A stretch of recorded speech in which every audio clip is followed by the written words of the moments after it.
بسم الله الرحمن الرحیم. امروز روز 7 اکتبر 2020 در لندن بسیار خوشحال هستیم که با خود دکتر سیب علی وردک و شاپور جان امینی و دکتر سیب اخشید جاوید وصل شدن. Welcome to today's panel discussion. Our panelists are Dr. Seb Ali Wardak, Shapur Amini, and Dr. Akhshid Javid. We are very grateful for your participation. The topic of today's panel discussion is, can peace return to Afghanistan? If yes, how? And if not, why? We will, in a minute, we will go over to all the three panelists and we'll hear their short commentaries and presentations, and we'll have an open discussion about this topic. We are also very grateful for Ustad Aziz Aryanfar, who will be joining us at around 6 p.m. today, and we'll continue this discussion in Farsi. Thank you. Over to you, Dr. Seb Ali Wardak, Shapur Jan, Akhshid Jan. Welcome. Shapur Jan. Bismillahirrahmanirrahim. با سلام به میمانان عزیز و سلام برای خواهرها و برادرای ما در داخل و خارج کشور.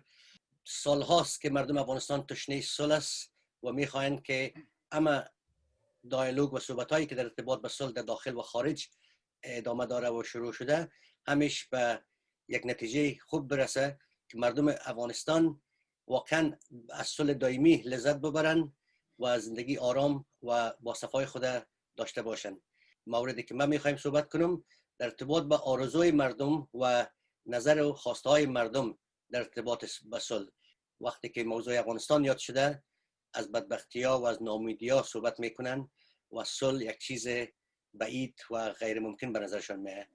امیدوار هستم که بتانیم امروز پیغامی را برای همه هموطنان خود بدیم که امیدوار باشند به صلح و هر کدام ما مسئولیت خود به خاطر وحدت ملی و مثبت فکر کردن به خاطر صلح به اصطلاح عملی کنیم و سرش فکر کنیم و امیدوار هستم که ارزش‌های فرهنگی، میراث تاریخی، میراث فرهنگی افغانستان و آرزوهایی که مردم افغانستان دارن و داشتن و چیزایی که در این مدت در افغانستان مردم به ما به او رسیدن اونا هم قربانی صلح نشه و یک صلح همه‌جانبه و یک صلح پایدار در افغانستان به. تشکر از شما. دکتر سب وردک، شما میخواین یک تبصره کوتاه، باز میریم برای طرف سوی اخشید جان که پریزنتیشن خود در انگلیسی دارن. Over to you, دکتر سب وردک. تشکر آسیا جان و شاپور جان از اینکه این فرصت مساعد ساختین برای صاحب نظرها و برای افغانای ما چی در داخل بریتانیا و چی در خارج بریتانیا و در افغانستان و در همه کشورهای دیگه جهان. من از سالها به این طرف به عقیده بودم، از طریق تحقیقاتی که در افغانستان انجام دادم که جنگ‌های افغانستان حتی از بعد از مداخله روسا در افغانستان حل نظامی نداشت و چون در افغانستان در جنگ با کشورهای بزرگ نبود، بلکه کشورهای بزرگ منافعشان در تضاد بودند و افغان‌ها را می جنگاندند و یگانه راه حل یا بهترین راه حل جنگ‌ها در افغانستان تفاهم و دیالوگ و مفاهمه بین خود ما بود و من فکر میکنم که در 40 سال گذشته بزرگترین قربانی جنگ و جنگ‌ها افغان‌ها بودند و البته من فکر میکنم که در این مقطع و در این مقطع تاریخی حساس همه جوانب این جنگ به این نتیجه رسیدن که راه دیالوگ، راه تفاهم و مفاهمه و گفتمان یگانه راه حل مشکلات و معضلات خود ماست. بنابراین یک فرصت است که دانشمندا و شهروندان افغانستان در این پروسه داخل باشن و قسمی که شاپور جان امینی فرمودن ما به یک صلح ضرورت داریم که صلح دائم باشه، صلح همه شمول باشه و صلح عادلانه باشه. بنابراین من چشم برای این راوند تیبل هستم و صحبت ها و افکار و نظریات دانشمندان یاد بگیرم. تشکر. بسیار زیاد تشکر دکتر صاحب. We will continue the discussion in English if possible, please, so that our younger generation are able to follow, and also those who do not speak Farsi. So I would appreciate for the rest until Ustad Aziz Aryanfar joins us for the rest of the communication and conversation to be carried on in English. Over to you, Dr. Seb Akhshid Javid, who's kindly prepared a presentation for us. Thank you very much, Banome Khudawandi John Khat. Thank you and a very good afternoon to you all. First of all, I'm honored to be in panel discussion with Aziz and the distinguished academic Professor Ali Wardak, Mr. Shapur Amini, and I welcome the opportunity to participate in this debate. I thank the Afghan Academy International for convening this important and timely session. When I was asked to say a few words here, I told Mrs. Amini that my academic research spanned across several different areas. Hence, the topic we are addressing today is not something that I would normally be able to express myself in an appropriate academic manner. Plus, the subject is extremely complex and multidimensional. But as an Afghan, I would like to share my view by saying a few words on can peace return to Afghanistan and what are the main impediments. I would call Afghanistan a theme park of problems. I believe it will take a long time to bring peace and stability into the country. So I'm a bit pessimistic about having a permanent ceasefire or peace in my beloved country. I don't want to go into details, as I'm sure you're all aware of the problems and the challenges that are facing Afghanistan at the moment. But I have summarized my view and a few bullet points which I would like to share with you, if I may. The first and foremost is the formation of parallel governments. Although President Ghani and Abdullah signed a fragile agreement on forming a government a few months ago, but the dispute between them is continuing. These parallel governments have a very shaky foundation, and they are actually preventing the formation of a comprehensive government based on meritocracy. Ministers and governors and ambassadors and other senior officials are appointed based on their ethnic background rather than their merits or credentials. So most have no obedience to the state and its institutions. They are more concerned about their personal wealth and political survival. This would be worrying for the peace process, as it will undermine Kabul's position in talks with the Taliban, which is currently going in Doha. The other point that I believe is going to be an issue is we have the Taliban's internal dispersion. And Taliban's view the recent deal between the US and the Taliban Islamic Emirates was based on religious principles, and no official from this Islamic Emirates should violate these agreements. However, there are no complete centrality among the Taliban. So the difference between Taliban groups is one of the biggest obstacles to reaching peace here. We should also bear in mind that the Taliban have no long-term vision for Afghanistan. I'm sure over 90% of them are illiterate. Without fighting aggression and carnage and getting in bed with other Islamic extremists like ISIS and Al-Qaeda, Taliban won't survive long. So I don't think they will never lay their arms down. And we got to remember that this is totalitarian movement who wants power, not peace.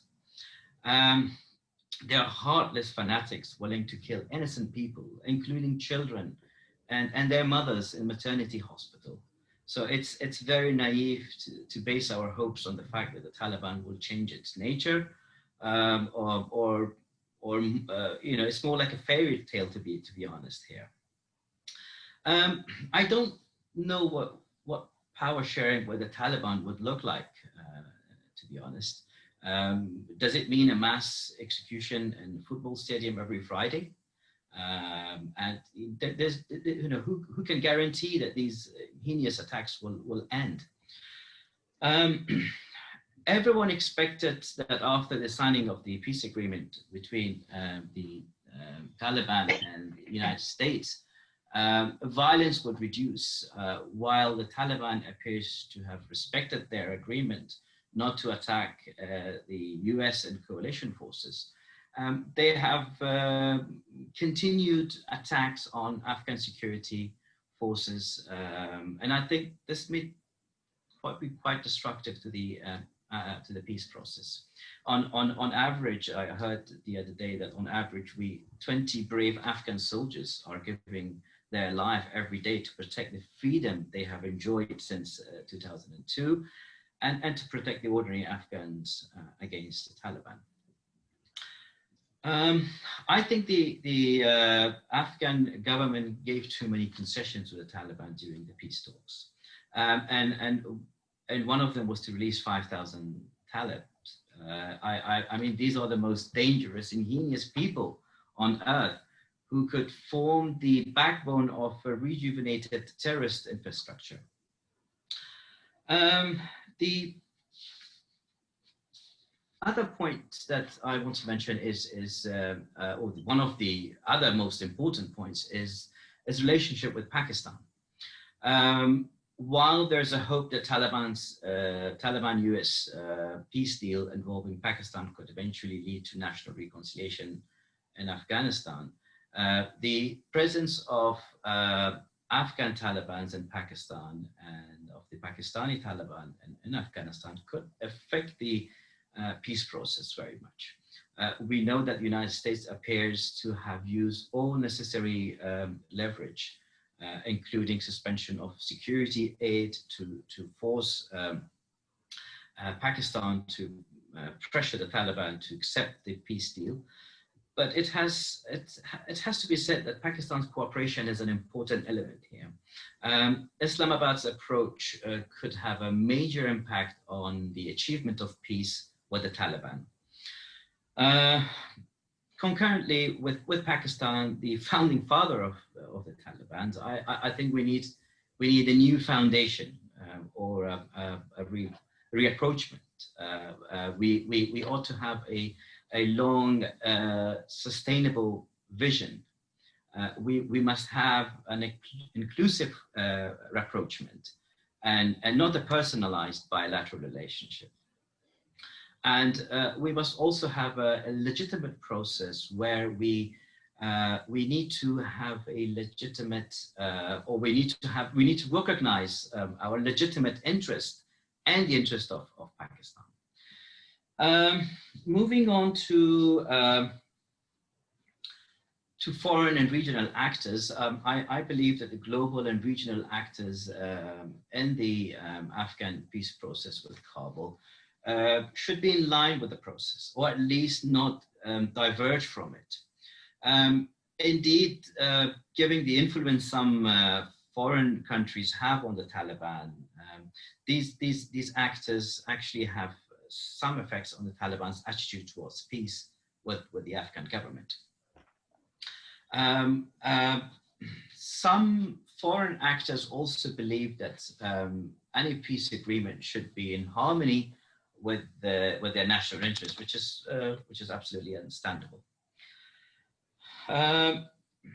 We all know that the U.S. U.S. agreement with the Taliban was a win-win for the U.S. president as he seeks to re-elect. However, the United States has said that it will carefully monitor the Taliban's commitments and its obligation and adjust its plans to withdraw troops in line with the future Taliban's action. So the signing of a peace agreement does not mean end of the war, but the beginning of a long path that must be managed with all its dangers and benefits. I cannot conclude my talk without touching on a sensitive issue on whether Afghanistan is a nation state or a state nation. I'm of the view that we ought to abandon ethno-nationalism if we are to get another chance to move forward together as a real nation. I'm a great believer that, as our history has shown, that our unity is in oneness, and our leaders must learn from leaders like Ataturk, Gandhi, or Reza Shah Pahlavi in bringing the nation together based on shared ideas and constitutional patriotism. Afghanistan is the cradle of civilization. It's a place where several civilizations were born and they spread to different parts of the world. And so it's a birthplace of Zoroastrianism, Sufism, and great thinkers and philosophers. And to give you one example, I always think that we should name Kabul airport after Maulana rather than Ahmed Karzai. Afghan filmmakers should make films on Khoshanian Empire or Ghaznavi dynasty rather than reconstructing an old Indian action film where you have one villain and two lovers. When we talk about the great Khorasan and its glorious past and greatness, unfortunately, some people express resentment and bitterness instead of being proud of our glorious past. And I would partly blame it on Mujahideen for creating such division and disunity among Afghans in the last 20, 30 years. But I think it's time to heal the old wounds and move on. Most of you may know that the Shah of Iran managed to transform a fragile and fragmented country into a most powerful country in the Middle East by arousing nationalistic sentiments. Tajikistan is doing that same thing. Pakistan are doing the same. And unfortunately, in Afghanistan, we are lacking civic nationalism. And hence, we are prone to civil wars and invasions. I'll give you one other example. I'm 100% sure that over 90% of Afghans don't even know their national anthem. So I think I'll stop here, otherwise I'll be going astray from the main topic. So thank you for your time and attention. Thank you, Dr. Seb Akhshid. I will turn to Shapur. For me, peace is very important, as it is for everyone and the people of Afghanistan. And the dimension or the direction that I would like to take is the voices of the people of Afghanistan when it comes to peace. At the moment, as it was mentioned by Dr. Akhshid Javid, the disunity and the culture of hatred and conflict that we have, that also added to the problem and to the obstacle to peace. So I believe that people should think positive, people should think about unity, and from the top of the list, from the government, scholars, intellectuals, musicians, to the other people, I think peace should be their first agenda, and they should reject any issues that bring disunity among people. When people are united, when people then have something to say, it will be louder and it will be heard by international partners as well as by the Afghan politicians and leaders, etc. And what is very important is that when we hear people talking about different issues that bring division among Afghans, if it is the language, if it is the ethnic issue, I wish the leaders, politicians, I wish they should condemn anything that damages our unity.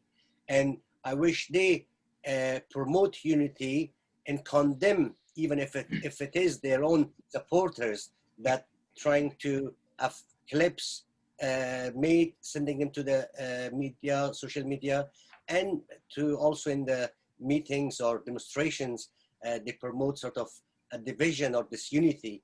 And if everyone, as actually John rightly said, you know, unity is very important, and we should be one and act as one and think as one for peace and future of Afghanistan. So if everyone, I believe, play their role to keep this unity, to keep Afghans together, and political parties to have in mind the national unity, the national benefits of the country, then at least something is done to unite people, and others won't misuse that against us and use us to sort of be still on each other's throat. Thank you very much, Shapur Jan Amini. Over to you, Dr. Sip, Professor Dr. Sip Ali Wardak. Your view might be quite sort of crucial in the sense that Akhshid Jan, Dr. Sip Javid mentioned various issues regarding the criminal acts of the Taliban. I very much would appreciate if you could kindly sort of also focus on that area a tiny bit. Thank you. Well, thank you very much, Majgan John, and I'm very grateful for Dr. Akhshid Javid's very insightful presentation, from which I really learned much. I think this young scholar's insightful presentation touched on the different dimensions of the complex process of peacemaking in Afghanistan. And I fully agree with him that no one could and should underestimate the complexity of peacemaking in Afghanistan. But I think he did allude to the national, regional, and global dimensions of the past 40 years of a war in Afghanistan. And I don't know why I'm fully agreeing with him that the only or the most important way to end the war is national unity, united Afghanistan for living together in a peaceful Afghanistan, the way we lived together before 1978. However, I have a different opinion with regard to his argument that the Taliban is a violent group who continue to commit atrocities against security officials and other people, and the victims, whether it is security official or non-security officials, they are Afghans to me. I might look a bit dramatic. War is an evil. In my view, in the past 50, 60 years, there hasn't been a legitimate, a just war. There is a definition what a just war means. But look at Vietnam War. It was an evil. Look at the consequences, both for the Americans and for the Vietnamese and for that region. Look at the Afghan War. To me, it was a pure evil from the very beginning, even since 1978. Look at we lost 1.5 million people, and another 60 million being made refugees, and several millions have been women have been widowed and children made orphaned, and yet we are the poorest country of the world. If war is not evil, then what evil is? Look at the war among Iran and Iran. 900,000 people were killed. For what? Look at the war in Syria. So again, Libya, and if you go even beyond that. So if what is evil, of course evil acts take place. To me, when Afghan security forces and Americans killed Taliban, in my view, that is evil. And when the Taliban kill Afghan security forces, and of course, let alone the civilians, that's an evil act. So when we say that Taliban is a violent group and it can never become non-violent, I fundamentally disagree with this point. Of course, you know, we have to have different views, and this is the purpose of this forum. Why am I saying this? Well, first of all, no one is born violent. As a criminologist, you know, through the research that I've conducted in the past 6 years, no one is born criminal. You know, Lombroso in the 19th century, he did theorize that there were born criminals. To me, there is no born criminal. There is no born terrorist. The definition of terrorism is a political definition. It is those countries who has the power to impose their definition, they impose it. And they might be exactly involved in that kind of activities, but they don't define themselves in that negative way. So to me, the Taliban are product of war. They were, most of them, as you know, if you look go to their background, they were orphans. Their parents, especially fathers, were killed in the jihad. And then because their mothers, most of these madrasas, youngsters, they were sent to religious institutions, madrasas, that had, you know, a significant cultural prestige. You know, when someone is going to learn, to an institution of religious learning, especially because Afghan society is deeply religious. And the fact also that they couldn't afford to provide them an accommodation, I mean, mothers, and to provide them with food. Madrasas were providing those kind of, you know, facilities and needs. But unfortunately, the madrasas were taken as hostages by warmongers who had other plans, and those who again came from outside Afghanistan and even outside Pakistan. The idea of Salafism, it is not Afghan, or even it's not Pakistani. It has come from beyond that region. So these youngsters, they were products of that narrow-minded environment.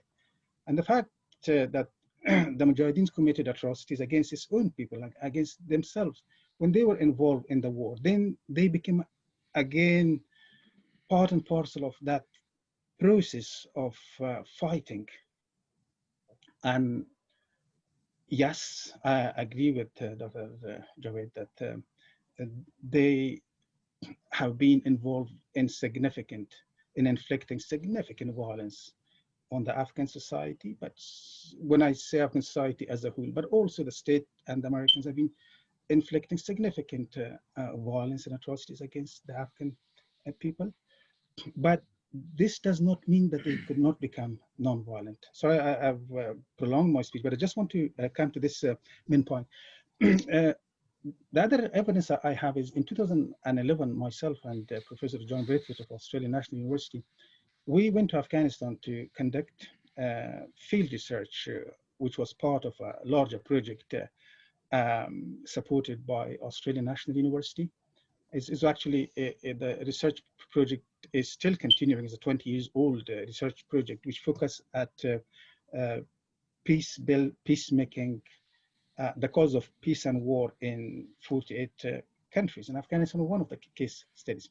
So the point I'm making here is we both were able to interview Taliban prisoners who were caught in the battlefield, and some of them still had, you know, war injuries in an Afghan prison in Taloqan. And we were just lucky to have access to them. Their views, we spoke to them about women's rights, about law and order, our state, were very different.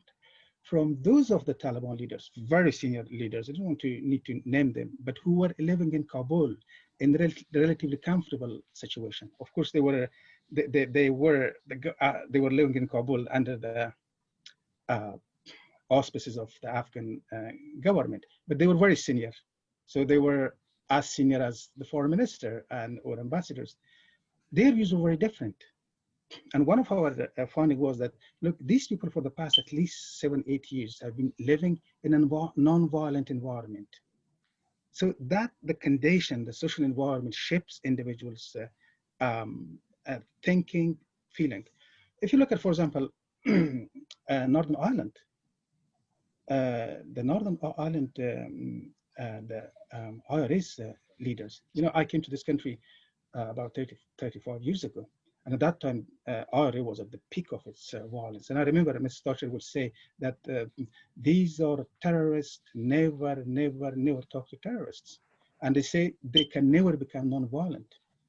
But look at Martin McGuinness. Once IRA was embraced, included in the political process, they became anti-war, anti-atrocities, anti-violence. And Martin McGuinness was part of that government. Of course, the comparisons are not easy to make, but I'm going back to my main point. Taliban are product of the war, and they were not born violent. That social environment and the political processes that made them violent. And when the situation changed, of course, it wouldn't be overnight. It wouldn't be months. It wouldn't be even years for them to, if you like, become part and parcel of the normal political processes. But we have to be patient. Otherwise, look, we have been killing each other for the past 40 years. Imagine if you had been talking to each other for 40 years, we wouldn't have needed to fight for so long. And I think Dr. Akhshid Javid points a very good good point. He said that, look, if you want to make peace, we need unity. But how do you make unity? If you exchange bullets, you basically create a barrier between you and those who are called enemies. But it is only through dialogue that you can create unity. And I fully agree with him again. It is unity is the crucial, important asset that we used to have, and we can reinstate that. But unity can only be achieved through dialogue. War is not a solution. It's a long process. Unfortunately, the politicians, for them it is a project. I'm for 5 years, I want to achieve certain goals. We should be thinking about the new generation, and we shouldn't be thinking the factions. I agree with Dr. Javid that the current government, which is a kind of like a corporation, it represents the interests of specific groups, and they will support peace to the extent that it serve their interests, not beyond that. But if you mobilize the society as a whole, I think unity is possible, and it is only possible through dialogue, talks, and communication. Thank you. Thank you, Dr. Wardak. It was very important to have your view in this regard. And in certain points, I do agree with you that all humans are born with the more purest sort of intention for life, and the birth itself, it's a miracle. And as such, we come with a very special miracle of spirituality, of love and care, provided by mothers. And as we grow, we actually then get conditioned around, depending on the surrounding and the social and cultural and very unfortunately very bad conditions of war, which has shaped the minds of many youngsters, as you rightly say. And in that regard, I do actually totally agree with you that there is always a possibility for reshaping minds and turning people towards the culture of acceptance and towards the culture of love, which has unfortunately been missing for a very long time in all parts of the world, not only just in Afghanistan. I mean, since World War II ended, World War III started For me, I have actually mentioned that in various different meetings, and people were looking at me and saying, what are you saying? I said, the minute Afghanistan was invaded by the Russian invasion, World War III started. We don't need to wait for world wars or war to come to Western countries in order for it to be named as World War III. So since the Russian invasions, 1978, up until now, if we see it, there is a huge sort of damaging machine starting in almost all the sort of Islamic countries. If we actually try to go more deeper and try to sort of expand the problem of all of this misery since then up until now. World War III, World War II, when it finished, up until now, I am actually in discussions, and I've actually met some elderly people from World War II survivors from the who have actually come from Germany over here, and they still have not had the chance to talk about their experiences, and they're still very much hurting. So for Afghan people, it will take another few years, but we will be able to come out of it once we establish, as you rightly say, through dialogue and culture of acceptance, culture of unity and love, which has been missing for a very long time in the world around. Now, COVID-19 itself has actually taught many people, it actually shook many people's minds and actually opened minds up for all of this necessary love that we all need to give each other. And even in Western countries, people are actually becoming more and more prone to sort of have actually established relationships with their families, if you see it. So in that regard, that culture of acceptance and that culture of unity was already in place in Afghanistan. So now we have been turned upside down, so to say. Now it's our responsibility to reposition our culture of unity, which existed in the past, though there were various different problems, as you might rightly know, about not equal opportunities for many people since before, even in the 1970s, for example, and so on. As far as I am told by some elderly people that I am whom I am interviewing, and they are actually mentioning about various different other problems which existed. And of course, a huge sort of bombardment of all of these limited opportunities which existed in the society at that time then caused various other issues and political. That will be another whole dialogue, of course, and I don't want to take too much of your time. But in terms of actually your comment that it is possible to turn into a positive sort of way that even Taliban could actually become more engaged in society and be able to sort of maybe shape the future of Afghanistan in a positive direction, as long as they're actually being engaged in the right way. Unfortunately, we should still be stopping them in terms of actually in pointing out that their method of using violence and killing and suicide bombing is not right. So there's a whole sort of requirement of educational sort of engagements for these people. And as such, I would like to sort of hear more about this from our other panelists and try to sort of see as to how can we turn the culture of hatred into a culture of acceptance. And we are actually also having Ustad Aryanfar. If I can just add a few words, while I second everyone's opinion on this, but I just wanted to say a few points that the Taliban's are. I agree with Dr. Wardak that no one is born terrorist, but we gotta acknowledge that they are trained to be terrorists. I understand that, and as they say in Tabla Raza or clean slate in old literature, they were born as a good person, but then they become violent. Is because the Taliban's are the extended apparatus of the ISI, and we need to acknowledge that Pakistan's legitimacy of the state in Pakistan was based on religion. Look what they've done in the last 30 years, from destroying the great statue of Buddha to killing of innocent teachers, bus drivers, people, even children with their mothers, as I said. I don't understand why we should call them peace with these people, because we don't even know what they want. They want a draconian Islamic law. They have no idea what they want from Afghanistan.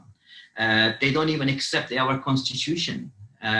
So I personally think that as I said earlier as well, that the government has given them so many concessions, and I hope we'll have peace, but I'm very pessimistic, unfortunately. Thank you, Dr. Sib Javid. We are very grateful for everyone's view, but I would like to also welcome Ustad Aziz Aryanfar from Germany, Frankfurt, who's just joined us. سلام، با درود فراوان خدمت دوست بسیار عزیز و گرامی. و صدای من دارن ان شاء الله؟ بله بله، صدایتان میاد. ما در قسمت اول برای جناب دکتر سب اخشید جان جاوید که هم دوست بسیار نزدیک ما هستند و هم فرزند دوست بسیار بزرگوار و استاد ما شادروان استاد جاوید که جا داره از ایشان در اینجا با عنوان یک شاگرد یادآوری کنم، و همچنان با برادر عزیزم شاپور جان و شما که گرداننده بسیار موفق هستین.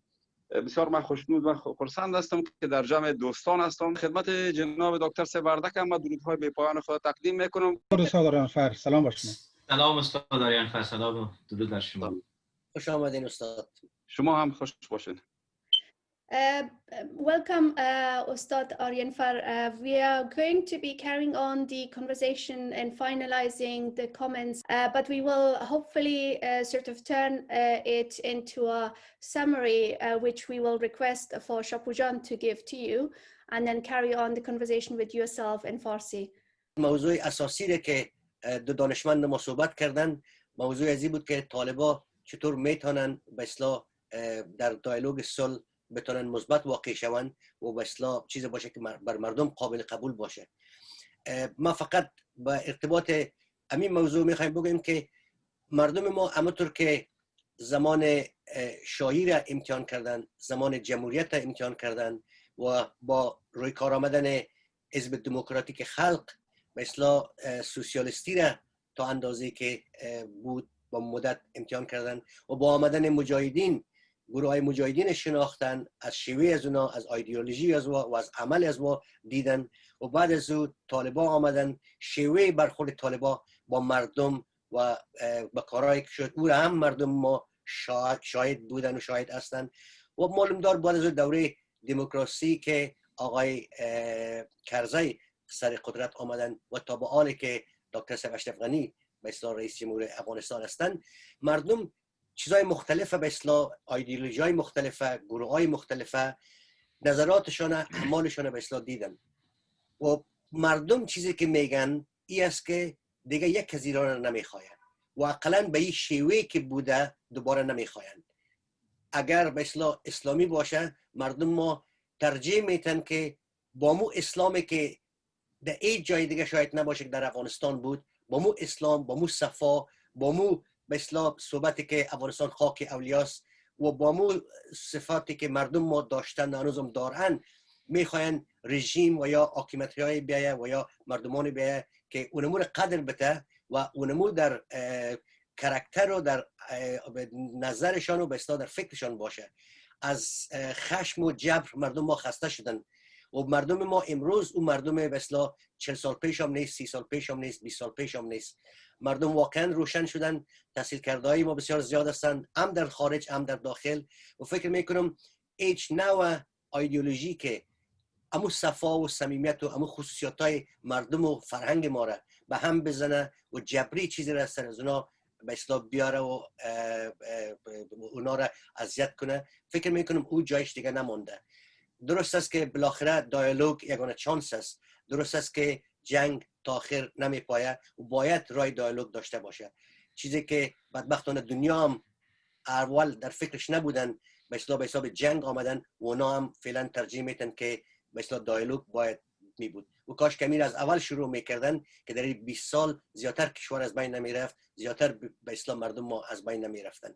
و امیدوار هستم که مردم ما صدای خودشان، نظرهای خودشان به اصطلاح به گوش جناب برسه، که نشه که هنوزم فقط یک چیز درست کرده در خور مردم ما بتن و مردم ما بعد از او بازم با او به اصطلاح با تقلا و با جبر و زجر به اصطلاح پیش شوند. همین چیزی که من گفتم تقریبا صحبتایی بود که تا حال هم شده بود و امیدوار هستم که آقای آریانفر استاد عزیز ما و دیگرها هم به دیالوگ ادامه بدن. من فقط امیر خواستم خدمت بکنم. ببینین شپور جان عزیز، من خدمت شما عرض میکنم که ما و شما از یک طیف از جامعه افغانستان برخواستیم که ما خود در واقع نیروهای روشنفکر و روشنگر و پیشرو و پیشتاز جامعه همیشه ارزیابی کردیم. شاید ما اشتباه کرده باشیم در ارزیابی خود، ولی به هر حال حداقل ما خود این نظامی کاتگوری میبینیم. در گذشته مثلا یک نسل دیگه در افغانستان در به عنوان الیت ها یا نخبگان جامعه مطرح بودند که بیشتر عناصر بسیار فرهیخته و فرزانه و عناصر بسیار زیاد آگاه و با دانش بودند.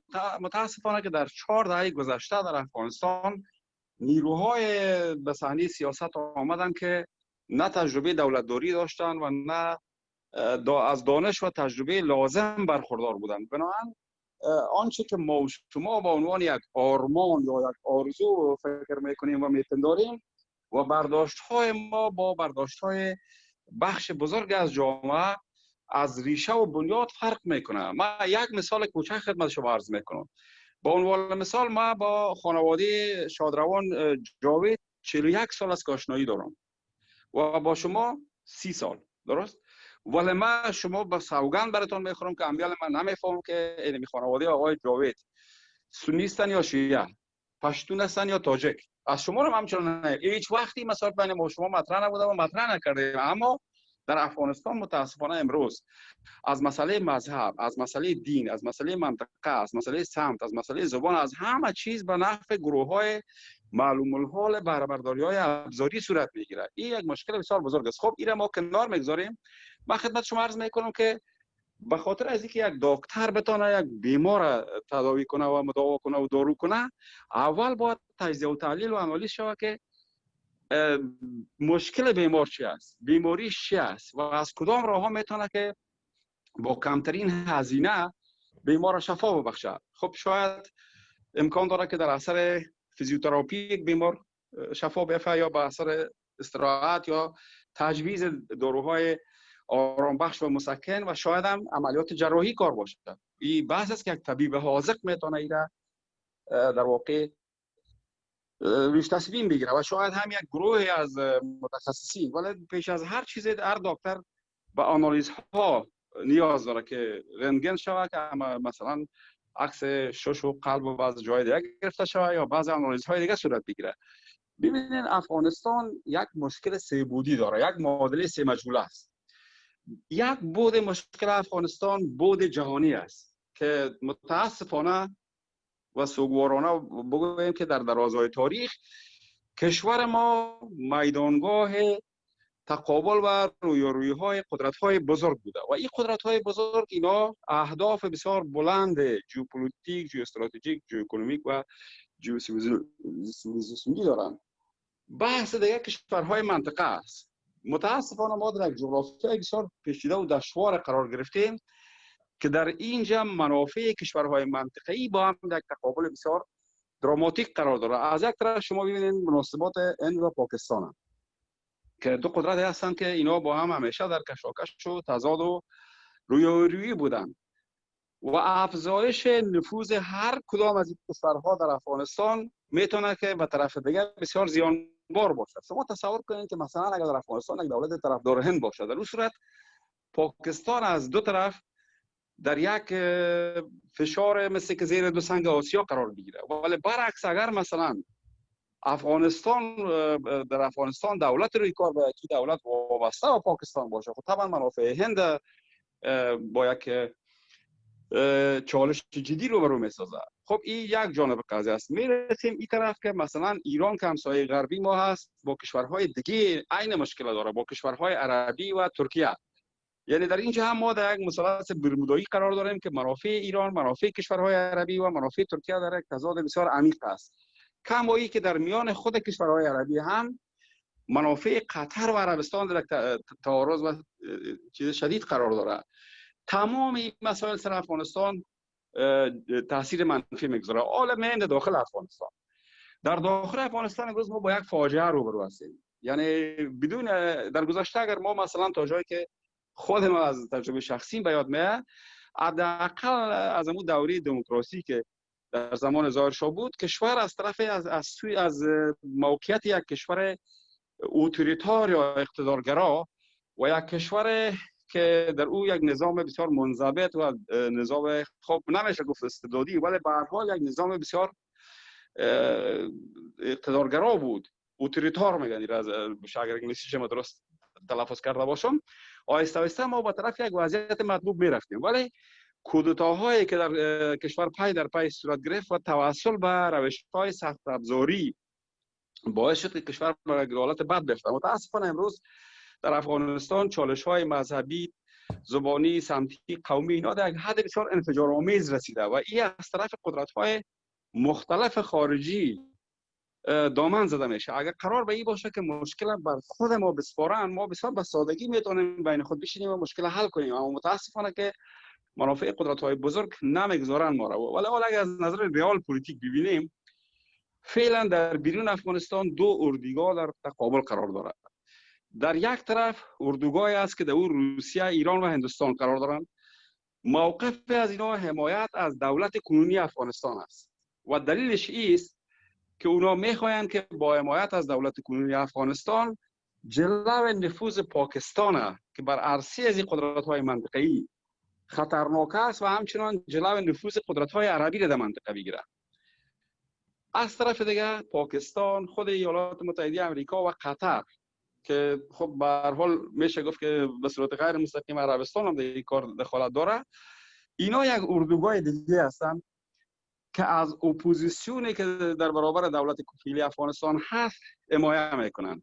با تاسف باید بگوییم که اگر ما یک ساختار نظام درست می داشتیم، اگر قانون اساسی درست می داشتیم، اگر ما میتونستیم که در کشور قانون مداری و قانونیت رعایت کنیم و یک انتخابات شفاف و آری از تقلبات میتونستیم که برای بندازیم و یک دولت مشروع روی کار بکنیم و اجماع ملی را ما میتونستیم که با وجود بیاریم و ما میتونستیم که یک دولت فوق العاده مقتدر ملی را تشکیل بدیم و در اون صورت نه طالبان و حرف برصدام داشت و نه هیچ کسی. متاسفانه ما امیر نتونستیم و در اردوگاهی که فعلا ما میخوایم یک پرانتز باز کنم، میخوایم بگیم که فعلا در افغانستان دو اردوگاه در مجموعه است. یکی اردوگاه طالبان و نیروهای افراطی است که در اون شبکه افغانی و بعض گروه‌های تندرو و یکی اردوگاه جمهوری خواه که به این طرف هستند. دشواری ما با طالبان نیست. من مشکل با طالبان نمیبینم. مشکل در اردوگاه جمهوری خواهان است، در اردوگاه دولت است. در اینجا اگر شما ببینید تضادها و عهد اعلایش رسیده. نیروهای مختلفی که در داخل دولت هستند، گروه میشه آدم آزادانه نام بگیره. گروه آقای دکتر غنی یک گروه است، گروه آقای حامد کرزی رئیس جمهور پیشین گروه دیگه است، گروه آقای دکتر عبدالله دیگه است و باز این طرف اگر شما ببینید نیروهای محلی مختلف است که مارشال دوستون که در واقع در گذشته معاون رئیس جمهور بود، این یک گروه دیگه داره و به این ترتیب خب کلش اگر نام بگیریم بسیار وقت در بر میگیره. کلش شما چون میشناسین ضرور نیست که آدم یک نام بگیره، اما در اینجا به صورت قطعی اجماع وجود نداره. ببینید مذاکراتی که در فعلا با طالبان جریان داره یک مسئله کاملا یک کلاوه سردرگم است، کاملا یک کلاوه سردرگم است. بنابراین با بر یک چالش بسیار بزرگ روبرو شدیم. از یک طرف خود امریکایی‌ها سیاستشون در افغانستان گرچه در بعد استراتژیک تغییر نکرده، اما در بعد تاکتیکی تغییر کرده. به این معنی که اگر در گذشته ایالات متحده آمریکا با یک حضور سنگین نظامی به این کشور آمده بود، با یک سرمایه‌گذاری بسیار عظیم و با یک اجماع در تراز جهانی آمده بود، تمام قدرت‌های جهانی را بسیج ساخته بود، در افغانستان آمده بود به خاطر دستیابی به یک اهداف استراتژیک تعریف شده. حال این برنامه‌ها هیچ کدامش عملی نشد. نمیگیم که امریکا شکست خورد، نه با کاربرد واژه شکست موافق نیستم، ولی امریکایی‌ها در افغانستان آشکارا با یک بنبست خوردن و من تو بر شما عرض میکنم که من خودم در سال 2010 از آلمان مرا وزارت خارجه ایران دعوت کردن و من در یک سخنرانی در وزارت خارجه ایران داشتم که تمام مدیرا و رئیسای تمام بخش‌های وزارت خارجه ایران روی آمده بودند. از من خواهش کردن که شما یک سخنرانی درباره افغانستان کنید. من در سخنرانی گفتم که امریکا در افغانستان در آینده نزدیک با بنبست میخورد و این متن سخنرانی ما در مجله فصلنامه مطالعات آسیای میانه و قفقاز ایران چاپ شد. درست؟ این پیش‌بینی بود که من 10 سال پیش کرده بودم. خب با توجه به تجاربی که من داشتم من میفهمیدم که سیاست امریکا بالاخره در افغانستان به یک بنبست میخوره و امروز به این بنبست خورده. امریکایی‌ها به خاطر شکستاندن بنبست دو راه بیش ندارن. یا است که دوباره پس به یک حضور سنگین نظامی بیارن که رو بیارن که نمیشه. به خاطر از اینکه هم تلفات ایجاد میشه، هم مصارف و توانش ندارن با توجه به مشکلاتی که در داخل امریکا دارن و همچنان در سایر مناطق اولویت‌های دیگه پیدا شده. بر امریکایی‌ها فعلا مسئله قطب شمال مهم است به خاطر که تقریبا 30% ذخایر نفت و گاز جهان در بستر آب قطب شمال است. مسئله دریای میانزمینی یا مدیترانه مهم است به خاطر از اینکه بزرگترین میدان‌های گازی یا خاصگاه‌های گازی لیوانت یا شام در بستر شرقی مدیترانه در اونجا است که در اونجا امریکایی‌ها می‌خواهند حضور داشته باشند. خب طبعا ترک‌ها هم می‌خواهند و روس‌ها هم خاص قبل در اونجا جای گرفتن و سر لیبیا و مصر و اینا هم کشاکش‌های در جریان است. مسئله ونزوئلا برشان مهم است و همچنین مسئله در واقع اروپای شرقی و اوکراین. بنابراین بر امریکا مسئله افغانستان فعلا در جایگاه دومی قرار گرفته.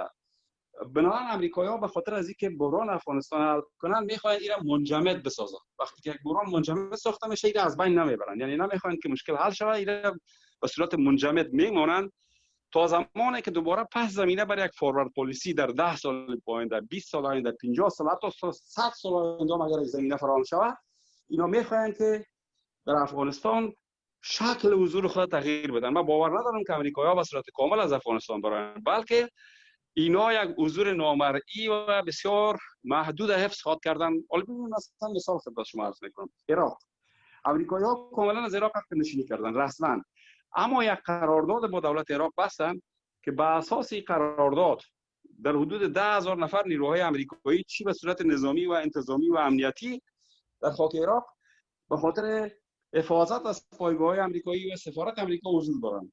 من فکر میکنم که همچنین حضور در آینده هم امریکایی‌ها در افغانستان خواهد داشتن و این تا وقت ادامه خواهد داشت که در یک آینده بسیار دور دوباره پس امریکایی‌ها بتونن یک حضور سنگین پیدا کنن. این مربوط میشه به سیاست امریکا. حالا آمدیم در بحث مذاکرات بین الافغانی و این مسائل طالبان. ببینید بحث اساسی است که در 19 سال گذشته که ما از این 10 سال اخیر با دولت افغانستان ما هیچ سر و کار نداشتیم، ولی در گذشته دورتر ما تقریبا 6-7 سال با دولت افغانستان همکاری داشتم و پست‌های نسبتا کلان هم در وجود داشتم و خود دکتر صاحب اخشید جان هم یک مدت در وزارت خارجه با ما همکاری داشتن و چون یک جوانتر بودن در پست‌های نسبتا پایین‌تر قرار داشتن. بحثی است که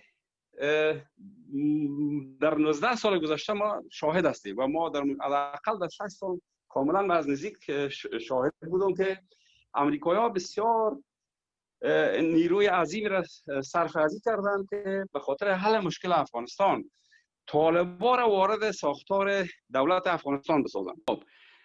در اینجا به خاطر از اینکه بخش از طالبان را بتونن وارد ساختار دولت افغانستان بسازن، طالبان را به 3 کاتگوری تقریبا تقسیم کردن که یک تعداد از اینا ما را البته به صورت مفروض مشروط طالبان سفید می‌خواندیم، یک عدد طالبان خاکستری و یک عدد طالبان سیاه، یعنی طالبان میانه رو با گونه دیگر که بخش از طالبان میانه رو حداقل اینا وارد ساختارهای دولتی بسازن و چنانچه هم ساختن، اما این یک فرمول کارساز نبود. در اینجا بحث اساسی است که پاکستان به عنوان یک کشور همسایه افغانستان یک مقدار منافع مشروع در افغانستان دارد. مشکل امریکایی‌ها و مشکل دولت افغانستان همیشه در مورد تعریف حدود منافع مشروع پاکستان است. اگر ما این توانمندی را داشته باشیم و یک دولت نیرومند داشته باشیم، این را میپذیریم به عنوان بحث ریال پلیتیک که هم پاکستان و هم ایران به عنوان دو همسایه ما در افغانستان منافع مشروعی دارن و این منافع تا زمانی که تامین نشه تامین نمیشه. ولی باید حدود قائل باشیم و خطوط قرمز که نباید اجازه داده شود که این کشور همسایه بیش از آنچه که حقشان هست در کشور ما مثلا نفوذ داشته باشند. این یک مسئله بسیار زیاد جدی است. از طرف دیگه ما با اینطور یک سیاست نیاز داریم که بتونیم ما هم در تراز جهانی بین اروپا و امریکا از یک طرف و بین روسیه و چین از یک طرف یک نوع تعادل و توازن حفظ کنیم و در بود منطقه‌ای هم باید ما طور سیاست خارجی خود عیار بسازیم که نوع توازن در مناسبات بین هند و پاکستان داشته باشیم و همچنان در بین مناسبات ایران و کشورهای عربی و ترکیه. ما تا به حال موفق به این متر یک فرمول نشد به خاطر از اینکه دستگاه دیپلماتی ما بسیار زیاد ضعیف بوده و نتونسته که همچین یک سیاست را بتونه تامین کنه. مشکل دیگه که ما داریم است که ما با خلاهای بسیار بزرگ در قانون اساسی و مخصوصا در ساختار نظام افغانستان روبرو هستیم. در ساختار نظام کنونی افغانستان هیچ جایگاه بر طالبان تعریف نشده. بنابراین یکی از دلایل که امکان نداره که طالبان به جذب ساختار کنونی شود برغم از اینکه امریکایی‌ها در 19 سال یا 20 سال گذشته تلاش بسیار زیاد را به خرج دادن، اینمی مسئله بوده که طالبان را ما در کجا بیاریم.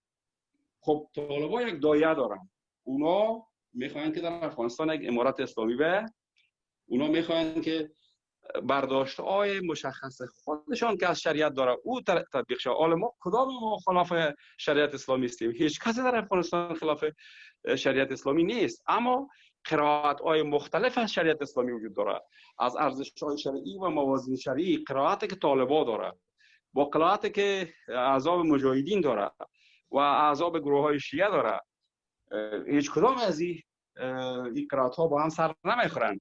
اینال وظیفه دولت مرکزی چی است؟ که دولت مرکزی باید اینطور یک زمینه را فراهم بسازه تا یک اجماع بر سر دستیابی به یک قرائت مشترک از موازین شرعی به دست بیاید. پیشتر شاپور جان بسیار اشاره خوب کردن و میخوایم که تکمیل بسازم و این مسئله است که ما یادم میاد که یک وقتی در لندن یک کنفرانس بود به خاطر قانون اساسی که او را دکتر صاحب زیوری برگزار کرده بود و در اون ما یک سخنرانی داشتم که به شکل مقاله چاپ شد و من نمیفهم که دوستان رو خواندن یا نه، ولی من میخوایم مثلا شده بگویم.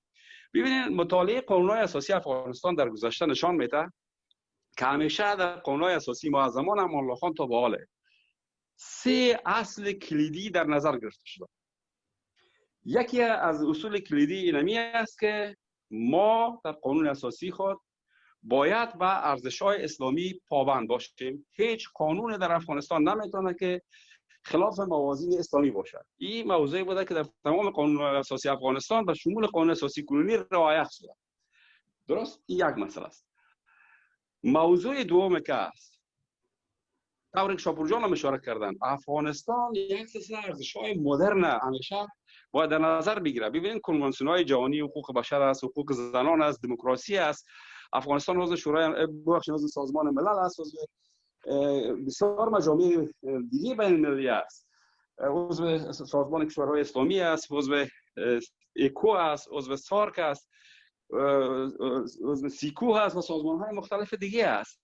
افغانستان کنوانسیون‌های بین المللی امضا کرده و ما تعهد بین المللی داریم به خاطر رعایت یک سلسله ارزش‌ها. و سومین جزئی که در قانون‌های اساسی افغانستان همیشه رعایت شده بعضی از سنت‌های افغانستان بوده. به عنوان مثال نهاد لوی جرگه یک نهاد سنتی بوده که همیشه در قانون‌های اساسی افغانستان به عنوان یک نهاد سنتی حضور داشته. یعنی ما اگر اینطور فکر بکنیم که در افغانستان آینده هر قانون اساسی دیگه که روی کار بیاید باید این 3 پرینسیپ در نظر گرفته شود. آنچه که با طالبان ما مشکل داریم در بحث مسائل شرعی است. قرائتی که طالبان داره با قرائت ما متفاوت است. اما اینکه ما می‌خوایم یک نقطه بذارم بحث یک مقدار جمع جور کنیم. ببینید یک بحث ما است که در حالت فعلی ما شخصا هیچ گونه زمینی را برای صلح بین طالبان و دولت افغانستان نمیبینم. با چند دلیل. یکی از دلایل است که در یک سال گذشته با پوزش و آدم باید بگوید با تاسف و تاثر سوگمندانه و دردمندانه که در مذاکراتی که امریکایی ها که نمایندهشان جناب دکتر سیف خلیلزاد بود با طالبان، هم دولت افغانستان کنار گذاشته شدن، هم مردم افغانستان کنار گذاشته شدن، هم نخبگان سیاسی افغانستان الیت ها کنار گذاشته شدن، هم احزاب گروه ها و سیاسی افغانستان احزاب هم کنار گذاشته شد. در پشت پرده های تاریک توافقات صورت گرفت که هیچ کس نمیدونه که در بندهای محرم از چی است. درست؟ این یکی از خلاهای کار بوده و الان که هست آیاتی که از طرف دولت افغانستان روان شده به صورت قطعی یک آیت نیست که اینا بتونن از مردم افغانستان نمایندگی کنند. در اینجا بسیار ما میبینیم که شاید اگرش کسایی باشه که از تجارب لازم دیپلماتیک و سیاسی و دولتی برخوردار هستند و یک تعداد دیگه از کسایی هستند که اصلا با مسائل عمیقا وارد نیستند و ای کاش در این ترکیب آیات تعداد زیاد از دانشمندان و دیپلمات‌های سابق دار و دولتمردای سابق دار و استادان پانتون و بعض کسان دیگه را میگنجاندن که متاسفانه این کار صورت نگرفت. بنابراین از طرف دیگه ما میبینیم که از طرف طالبان هم بجای از اینکه مسائل کلیدی مطرح شه بعض مسائل فرعی مطرح میشه. به عنوان مثال بحث مذهب تشیع و موضوعات دیگه. ببینید این موضوع یک موضوع فقهی است. وقتی که سر قانون اساسی بحث میشه در اونجا درباره حقوق اقلیت‌های قومی و مذهبی و زبانی ایران اون وقت تصمیم گرفته میشه، نه در وقتی که بحث آتش بس مطرح است و بحث تعیین سرنوشت کشور. یعنی در صورتی که ما با صورت سیستماتیک و سامانمند گام به گام به طرف صلح پیش نریم، اگر مثلا موضوعات را که باید در مرحله آخر مطرح شود در مرحله اول مطرح کنیم، خب طبعا مذاکرات به نتیجه نمیرسه. ببینید حال موازی و جایگاه دو طرف کاملا در تقابل 180 درجه‌ای قرار داره. طالبان کماکان به امارت اسلامی، به امیرالمومنین، به یک دولت متمرکزی که در اون سراسر قدرت دست طالبان باشه و در اون قوانین شرعی پیاده شود سر از او پافشاری دارن و این طرف مسئله قانون اساسی را مطرح می‌سازن، مسئله لوی جرگه را مطرح می‌سازن، مسئله بعض ارزش‌ها را مطرح می‌سازن و بعض دستاوردهایی که در 20 سال گذشته ما داده که واقعا طوری که شاپور جان گفتن مردم ما نمیتونن از دستاوردها بگذرن. در نتیجه حال ما می‌بینیم که این موازی دو طرف بسیار مشکل است که به هم دیگر نزدیک شود. اما یک چیزی که بر ما نوید میده است که جستجوی راه‌های حل ممکن است. مثلا ما طرفدار جمهوری اسلامی هستیم، طالبان میخواین امارت اسلامی، ولی یک فرمول بین البینی وجود داره. اگر دو طرف مثلا به سر یک دولت به اصطلاح دولت اسلامی به توافق برسن، این بهتره که یک راه حل باشه.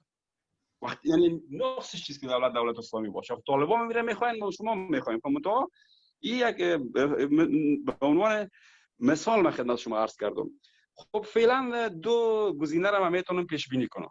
یکی از گزینه‌ها است که دولت افغانستان، دولت فعلی به رهبری جناب دکتر اشرف غنی هم از حمایت خارجی برخوردار است و هم در داخل نیروهای است که در کنارش است. اگر این بتونه که با مقاومت ادامه بده، ممکن است که اینمی روندی که در دوحه است این به یک بنبست بخوره و اگر موفق شود که تا انتخابات ریاست جمهوری امریکا اینمی حالت نگاه کنه، بعد از انتخابات امریکا هیچ کس نمیفهمه که در افغانستان این مسئله صلح به کجا خواهد کشید. یک گزینه است که اگر آقای ترامپ باقی بمونه و گزینه دیگه است که اگر دموکرات ها روی کار بیان. خب ممکن است در استراتژی تغییرات نه، ولی در تاکتیک ها و شیوه های کار و برخورد ممکن است که تغییرات بیاید. ولی به هر حال این مسئله افغانستان حداقل به یک سال دیگه عقب بندازه، به خاطر از اینکه وقتی که دولت نو در امریکا روی کار میاد دیگه او در گام نخست برش اولویت های دیگه است که او را باید بهش رسیدگی کنه و بالاخره مجبور میشن که افغانستان هم مسئله شو یک مقدار به تعویق پرتن. گزینه دیگه که شاید هم عملی تر باشه است که دولت کنونی افغانستان به خاطر مسائل ملی مثلا عقب نشینی کنن و کناره‌گیری کنن و یک دولت موقت تشکیل کنن. دولت موقت یک دولت خود بود که یک مجال را فراهم خواهد کرد که ما بتونیم که تمام موضوع را یک دفعه دیگه سر از نو ارزیابی و ارزشیابی و بازبینی کنیم. ولی بسیار مهم است که اگر فرضاً خب ما اینجا یک چیز میخوایم بگویم که بازم تکرار میکنم که اگر دولت کنونی افغانستان بانه امکان ادغام طالبان به این دولت ناممکن است، به خاطر که اگر این طالبان به این دولت بپیمایند در حقیقت نوع تسلیم طلبی را به طالبان نشان میده و شاید هم اینطور یک شود که یک بخش از طالبان بیاین و گرفتن امتیازات بسیار زیاد، اما یک بخش دیگه شان بگویند که او طالبایی که رفتن با دولت پیوستن اونا مردود هستن و کافر هستن و با کفار موالات کردن و ما با جهاد ادامه میدیم.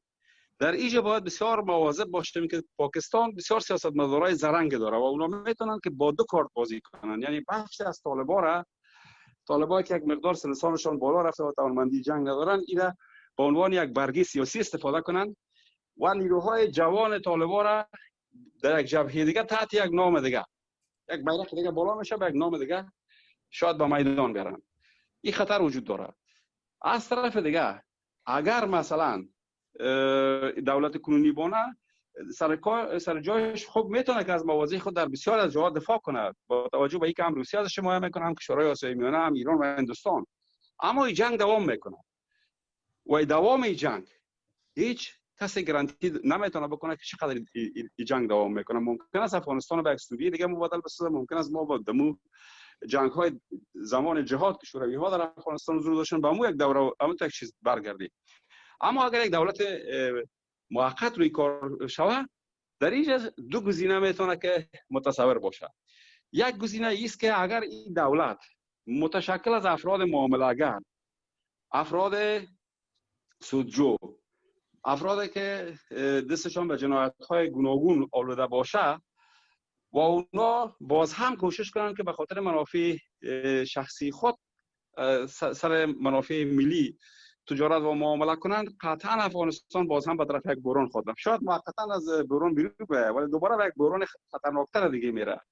اما یک شانس ما اینجا ما پیدا میکنیم که اگر جامعه جهانی به ما کمک کنه که در دولتی که موقتی که به وجود میاد در اینجا عناصر نیکنام، عناصر آگاه، عناصر با تجربه، کسانی که هم در دولتداری و هم در دیپلماسی و هم در مسائل بین المللی و منطقه‌ای وارد هستند، اگر اینا برشان یک شانس داده شود و اگر ما بتونیم که یک کمیسیونی را تشکیل بدیم برای ویرایش قانون اساسی و ساختار نظام آینده افغانستان، در اون صورت ممکن است که یک راه حل برای برون رفت از بحران پیدا شود یا حداقل همونطور که امریکایی‌ها اعلام میکنن تا یک اندازه تراز خشونت کاهش بیافته. هدف امریکایی‌ها نیست که به جنگ با طالبان پایان بدن و خودشان در واقع از میدان جنگ بکشند و بسیار کوشش کنند که با پمپاژ دلار از طرف قطر تراز خشونت‌ها یا میزان خشونت‌ها را پایین بیارن. البته در این صورت جغرافیای جنگ به طرف شمال و غرب کشور بدون چونچرا انتقال خواهد کرد. جنگ پایان نمی‌یافته، ممکن است که میزان خشونت فرق کنه و یعنی بحران دوام میکنه، اما شکل بحران ممکن است تغییر کنه. این یک بحث است که در نظر باید گرفته شود.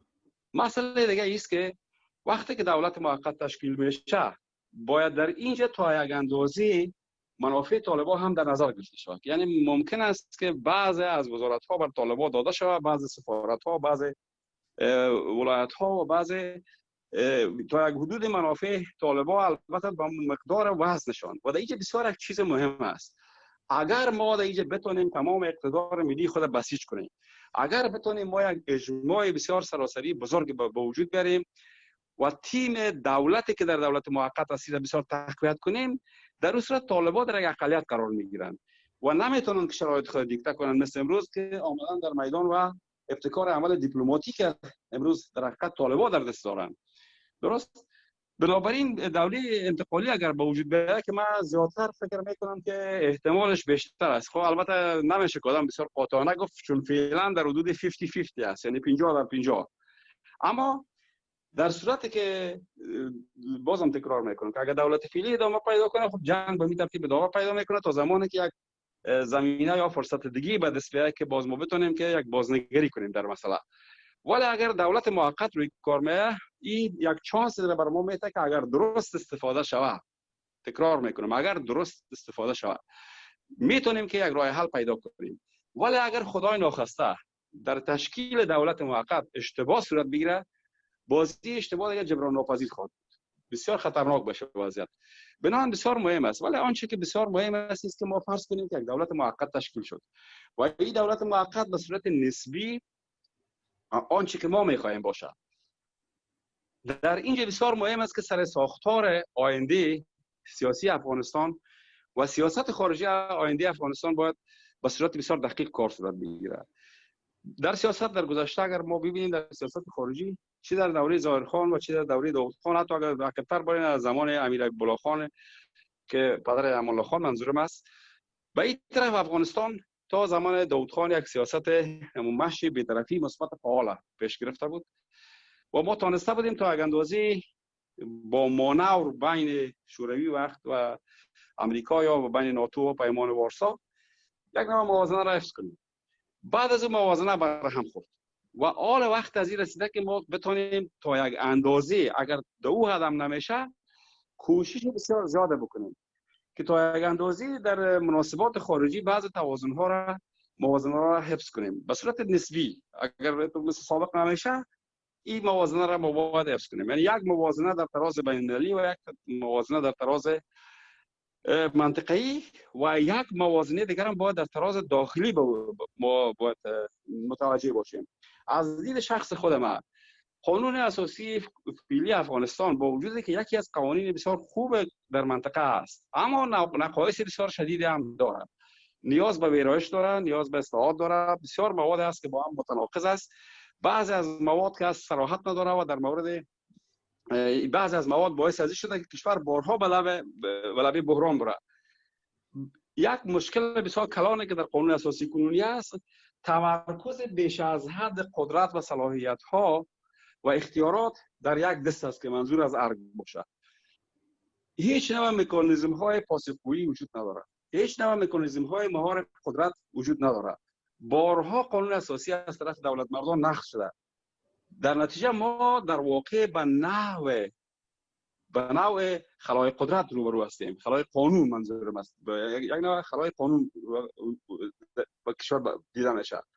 انتخابات های گذشته ما نشان داد که قانون اساسی درست کارایی نداره و میتونه کشور به طرف یک بحران بره. و مهمترین گپ است که این قانون اساسی و ساختار کنونی نظام دو مسئله بسیار مهمه که در برابر افغانستان قرار داره از حلش ناتوان بوده. یکی ما نتونستیم که در بین خود یک اجماع به وجود بریم.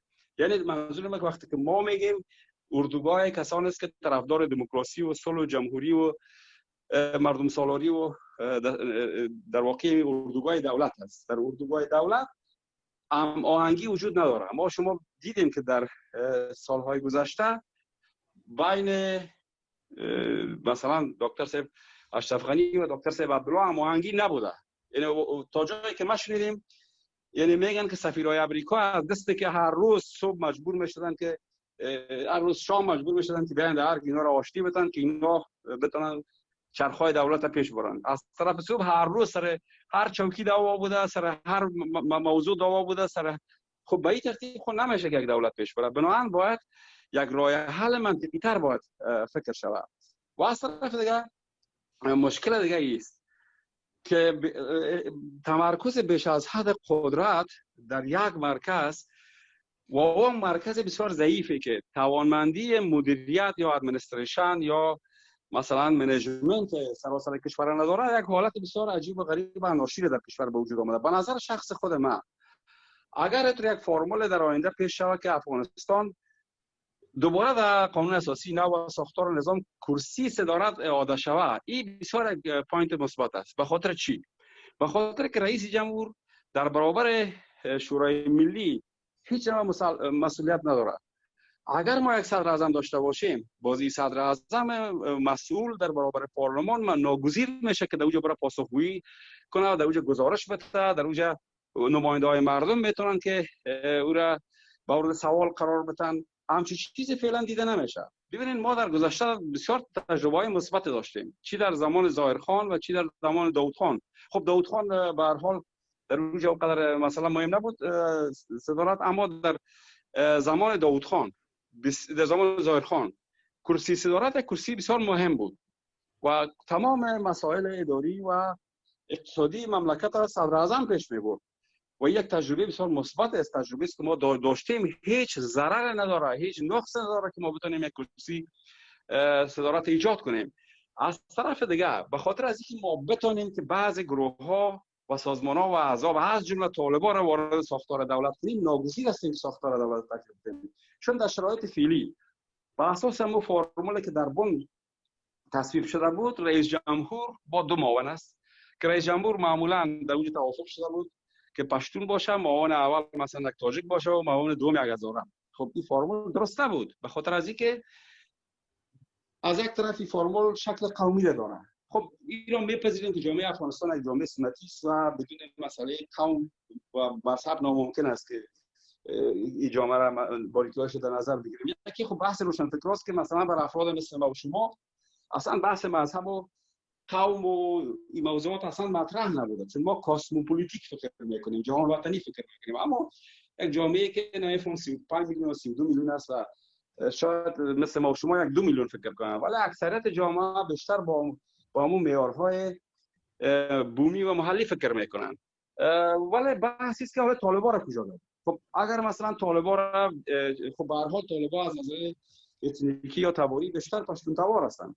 خب وقتی که رئیس جمهور یک پشتون باشه، خالق شما نمیتونید که معاون اول یا دوم که مثلا یک تاجیک یا ازبک یا هزاره است اینا را پس کنید یک پشتون دیگر هم بیارید. خب این توازن قومی در کشور بر هم میخوره و ممکن است که بسیار پیامدهای خطرناک دیگه داشته باشه. و از طرف دیگه طالبان با کرسی معاونت به صلاحیت نمیپذیرند، چون در قانون اساسی فعلی تمام صلاحیت ها در دست رئیس جمهور است، نه معاون اول صلاحیت داره و نه معاون دوم. این چیزی است که من خودم با چشم سر شاهد از این مسئله بودم. از طرف دیگه اگر ما بتونیم کرسی صدارت ایجاد کنیم و همونطور که مثلا مثال بر شما میارم که در دوره بابرک کاربل و دکتر نجیب و خود ما شاهد بودیم که هم رئیس جمهور 4 معاون داشت و هم صدر اعظم. یعنی شما ببینید که 10 نفر در رأس رهبری دولت طالبان هم شما اینا رو باز میتونید دو چوکی تخصیص بدن، یک معاونت رئیس جمهور، یک هم مثلا معاونت صدر اعظم. یا اگر مثلا طالبان بسیار پافشاری کنند که یک رئیس جمهور سمبولیک از طالبان باشه، قدرت اساسی در دست صدر اعظم داده شده، رقمی که در هندوستان هم مترک سیستم است یا در آلمان. درست؟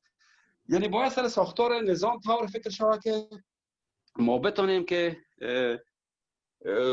خواستها و در واقع منافع گروه‌های مختلف در نظر بگیریم. و اما چیزی که بسیار زیاد مهم است از نظر شخص خود ما باید به اصل دموکراسی با عنوان ستون فقرات نظام باید در آینده فکر کنیم. ببینید دموکراسی، در دموکراسی بیش از هر چیز دیگه انتخابات بسیار مهم است، چون دموکراسی یعنی مردم سالاری و مردم سالاری وقتی تامین شده میتونه که ما مردم در مدیریت کشور و جامعه و سیاستگذاری ها مشارکت بدیم. از نظر ما اگر انتخابات ارگان‌های محلی قدرت مثل والی‌ها، ولسوال‌ها، شهردارها و علاقه‌دارها انتخابی شود، این بسیار کار خوب میشه. شما در لندن هستید، شما می‌بینید که وقتی که انتخابات میشه حتی یک کسی که پاکستانی اصل است میتونه به عنوان شهردار لندن انتخاب شود که یک صلاحیت‌های بسیار بزرگی داره. اما در افغانستان نقش شهردارها به استثنای شهر کابل دیگر تمام کشور صفر است. اگر مردم بتونن که شهردارهای خود، والیای خود، ولسوال‌های خود، علاقه‌دارهای خود انتخاب کنن، این بسیار به نفع کشور است. حتی در مناطق طالبان، خب بسیار بفرمایند طالبان هم خب گرچه اونا به انتخابات اعتقاد ندارن ولی میتونن که در اثر اونمو مکانیزمایی که خودشان دارن، در پرتو مکانیزمای خودشان اینا میتونن که از این شورای علما یا هر چی که دارن در مناطق تحت تسلط خودشان والی و علاقه‌دار و ولسوال و شهردار خود اینا بگمارن. این یک فرمول است که بسیار فرمول مهم است. اما به خاطر از اینکه ما بتونیم یک نوع توازن در بین دولت مرکزی و اطراف کشور برقرار کرده باشیم، باید اردوی ملی سراسری باشه و امنیت ملی سراسری باشه. ما نمیتونیم که برای هر منطقه یک اردوی جداگانه بسازیم، اما به نظر من بسیار خوب میشه که اگر خود امنیت داخلی را ما بومی بسازیم. مثلا پلیس باید بومی باشه. از نظر من اگر پلیس بومی باشه، هر ولسوالی، هر علاقه‌داری، هر ولایت مردم خودشان در امنیت خود زینف هستند. درست نیست که ما مثلا از کابل، از مرکز، قماندانای پلیس ولایات و علاقه‌داری‌ها و ولسوالا را تعیین کنیم و از جای دیگه در اینجا بیاریم. این کاملا امنیت بر هم میزنه. اما باید کار شود که از یک طرف والی‌ها، ولسوالا و علاقه‌دارا صلاحیت‌های نظامی و صلاحیت‌های امنیتی و انتظامی از اینجا گرفته شود. تنها برای والیا صلاحیت‌های اقتصادی و اداری داده شود. امنیت باید دست رئیس‌های زون‌ها باشه. رئیس زون باید از طرف مرکز، از طرف کابل تعیین شود و اما از مردم خود منطقه باشه. بنابراین این فرمول در افغانستان در گذشته عملی شده و نتیجه خوب هم داده تا یک اندازه. البته من نمیگم بسیار کلی، تا اندازه. به این ترتیب ما میتونیم تا یک اندازه برای یک فضا را باز کنیم برای اینکه طالبان هم بیان در ساختار دولت مشارکت داشته باشن. یعنی ما میتونیم که مثلا یک رئیس جمهور خب میشه که گفت رقم آلمان ولی رئیس جمهور کرسی تشریفاتی است، مثلا در آلمان یا در هندوستان، در بعضی کشورها هست که صدر اعظم الف اوله میزنن. یعنی اینطور یک ساختار نظام بیاریم که در اون مثلا نفر کلیدی صدر اعظم باشه. اما اگر رئیس جمهور هم 4 معاون داشته باشه و صدر اعظم هم 4 معاون داشته باشه، ما میتونیم که نماینده‌های اقوام مختلف که در کشور هستن اینا را وارد ساختار دولت بسازیم. اما در قانون اساسی به خاطر از اینکه شایسته سالاری در کشور تامین شود، باید معیارهای وضع شود. اینطور نشه که یک آدم بی سواد از روی سرک آورده شود به عنوان نماینده اقوام. نه، باید معیارها داشته باشه که کسایی که در کرسی‌های بالایی دولتی مثلا قرار میگیرن که طراز تحصیلاتشون چی باشه، چند زبان خارجی را بفهمن، چقدر اینا در مهارت‌های کامپیوتری و مسائل دارن و چقدر تجربه کار دارن و این مسائل کلش رعایت شود. یعنی ما اگر بتونیم که همه یک سیستم در آینده در کشور بیاریم، میتونیم بسیار از مشکلات حل کنیم. اما ما در پایان میخوایم یک موضوع خدمت شما عرض کنم که با توجه به اینکه رقابت‌های جهانی و رقابت‌های منطقه‌ای هنوز هم بسیار زیاد در یک حد بسیار بالای قرار داره و با تأسف باید بگوییم که در داخل هم روندهای همگرایی و همسویی و همدیگرپذیری بسیار ضعیف شده و برعکس جاهای که گریز از یک دیگر است و گریز از مرکز است بسیار زیاد قوی شده. تصور نمیره که حتی اگر ما یک ساختار مطلوب هم در کشور پیاده بسازیم، ما بتونیم که کشور را به طرف صلح ببریم.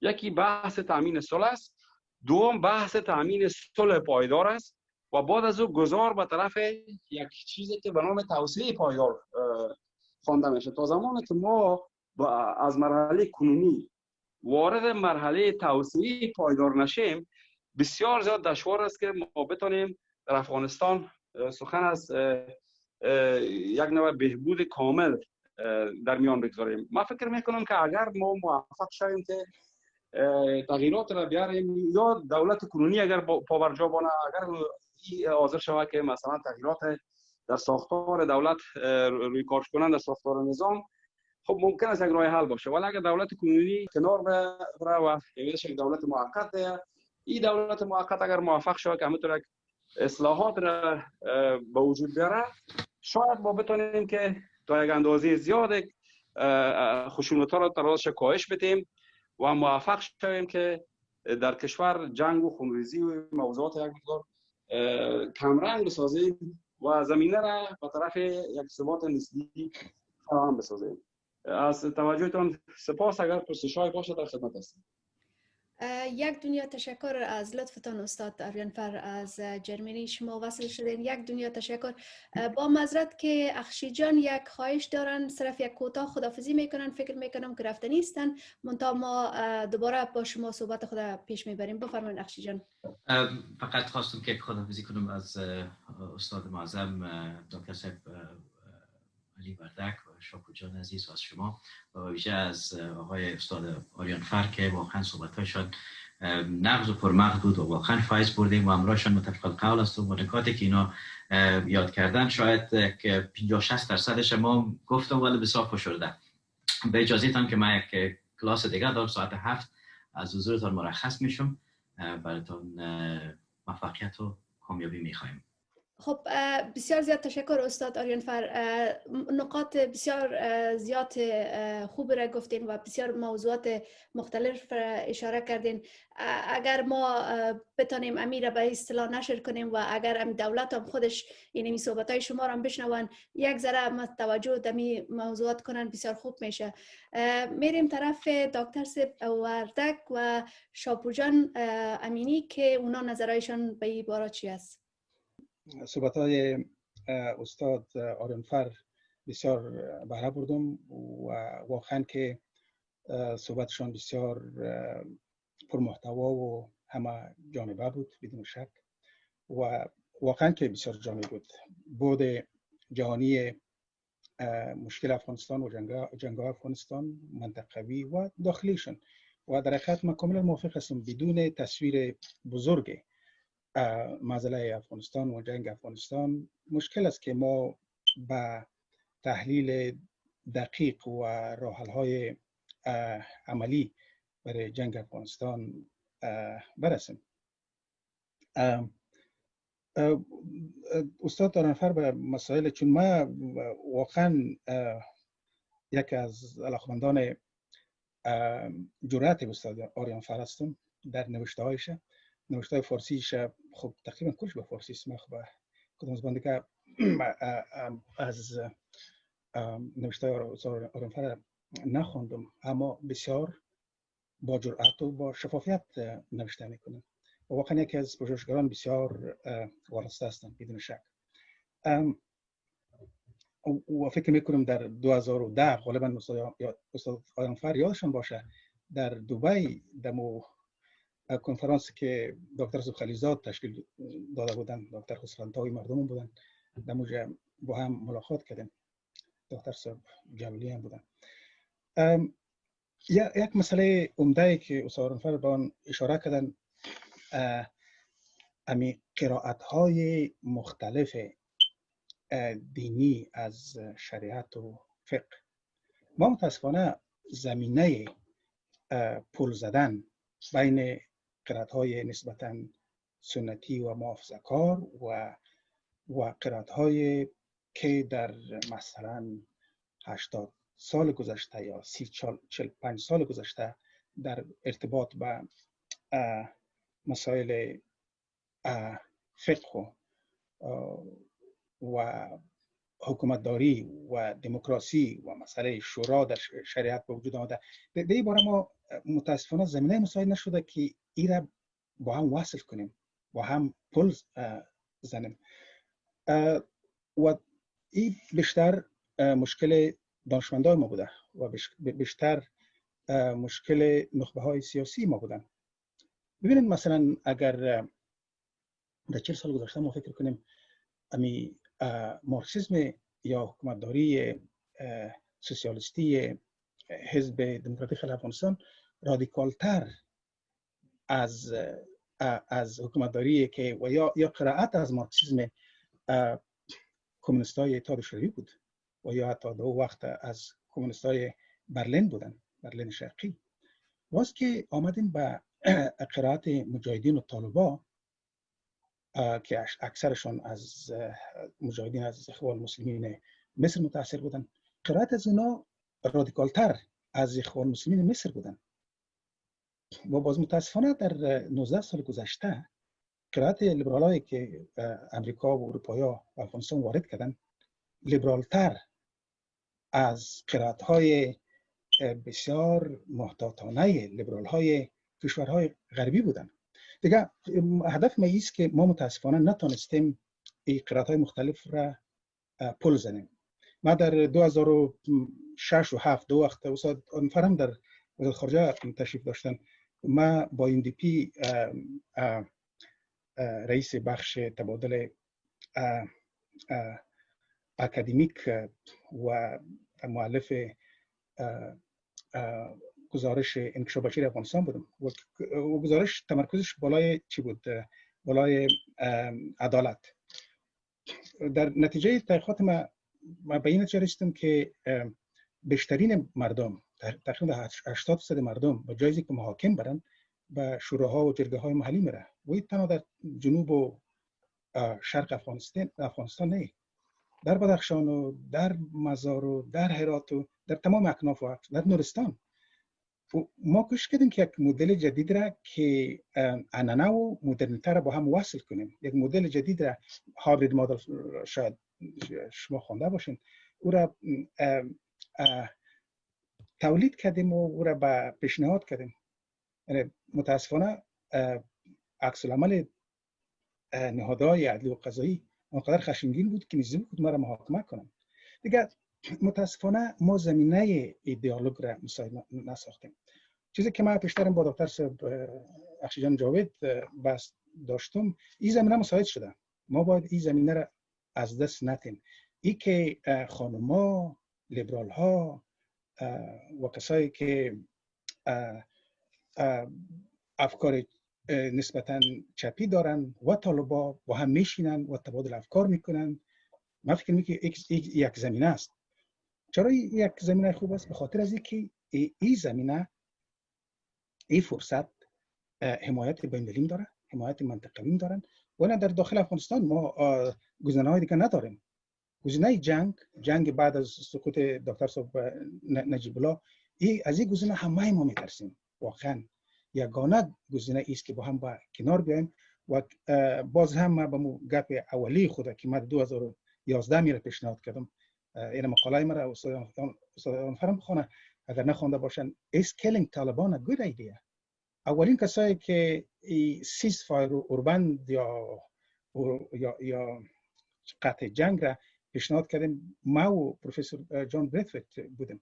به خاطر از اینکه ما تنها میتونیم اختلافات خود را، موقف خود را، آرینفر واقعا با صراحت گفتن که پروسه سردرگم است. دقیقاً سردرگم است، به خاطر که زمینه تفاهم وجود نداشته. بدون گفتمان ما چی میدانیم که طالبان چی میخواهند و طالبان چی میفهمند که دولت چی میخواهند. این اصلا آرینفر واقعا دقیقاً صحیح گفتن که قانون اساسی افغانستان یک قانون است که بسیار با اساسی بودن شریعت تاکید میکنه و طالبان هم به این مسئله بدون شک تاکید میکنه.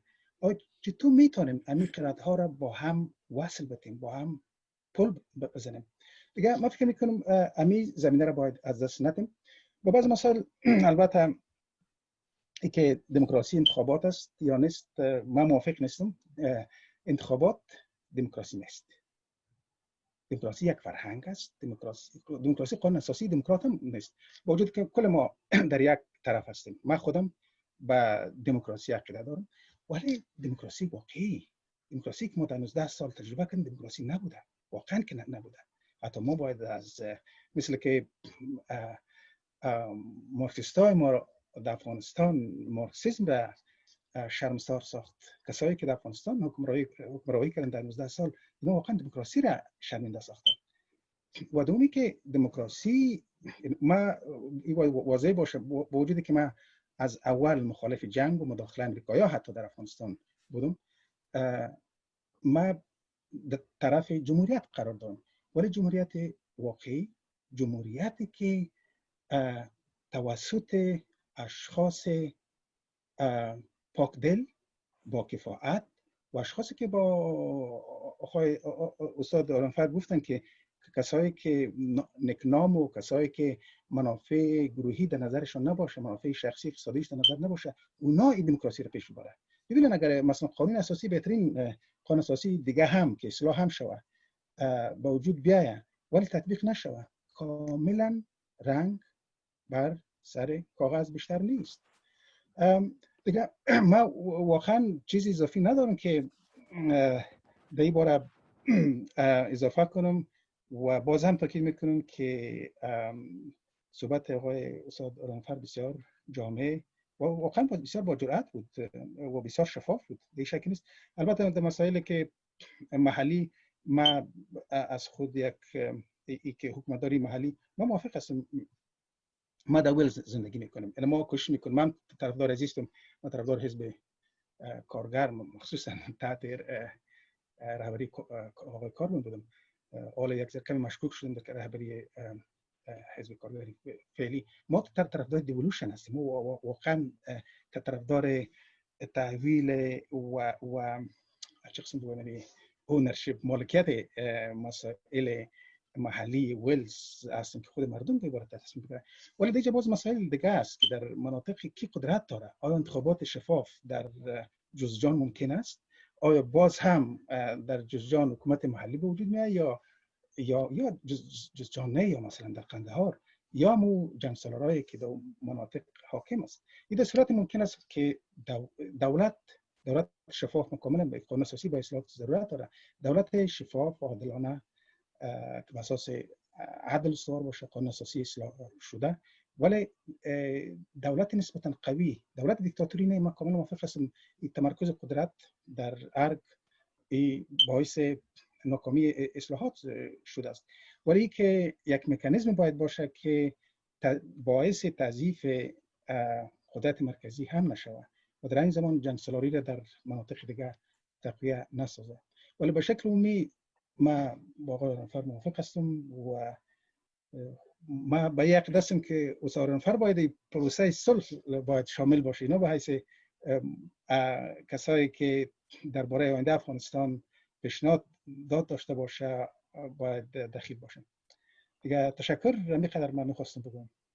شما هم جوان سپاس. من فشرده میخواستم که به چند نکته اشاره داشته باشم. ببینید یک بحثی است که ما در سالهای گذشته در افغان اکادمی سخنرانی‌هایی داشتیم که کل مجموعه عزیز به نام افغانستان به کجا می‌رود از طرف انتشارات میوان در کابل چاپ شده. دقیقاً من همین حرف شما را هم وقت گفته بودم. من این سال یادم نیست که 92 بود یا 93 یا چند بود که به خاطر تطبیق دموکراسی در کشور اول ما به یک فرهنگ دموکراسی نیاز داریم. بعد از اون نهادسازی بسیار مهم است که ما باید نهادهای مدنی را تقویت کنیم در کشور.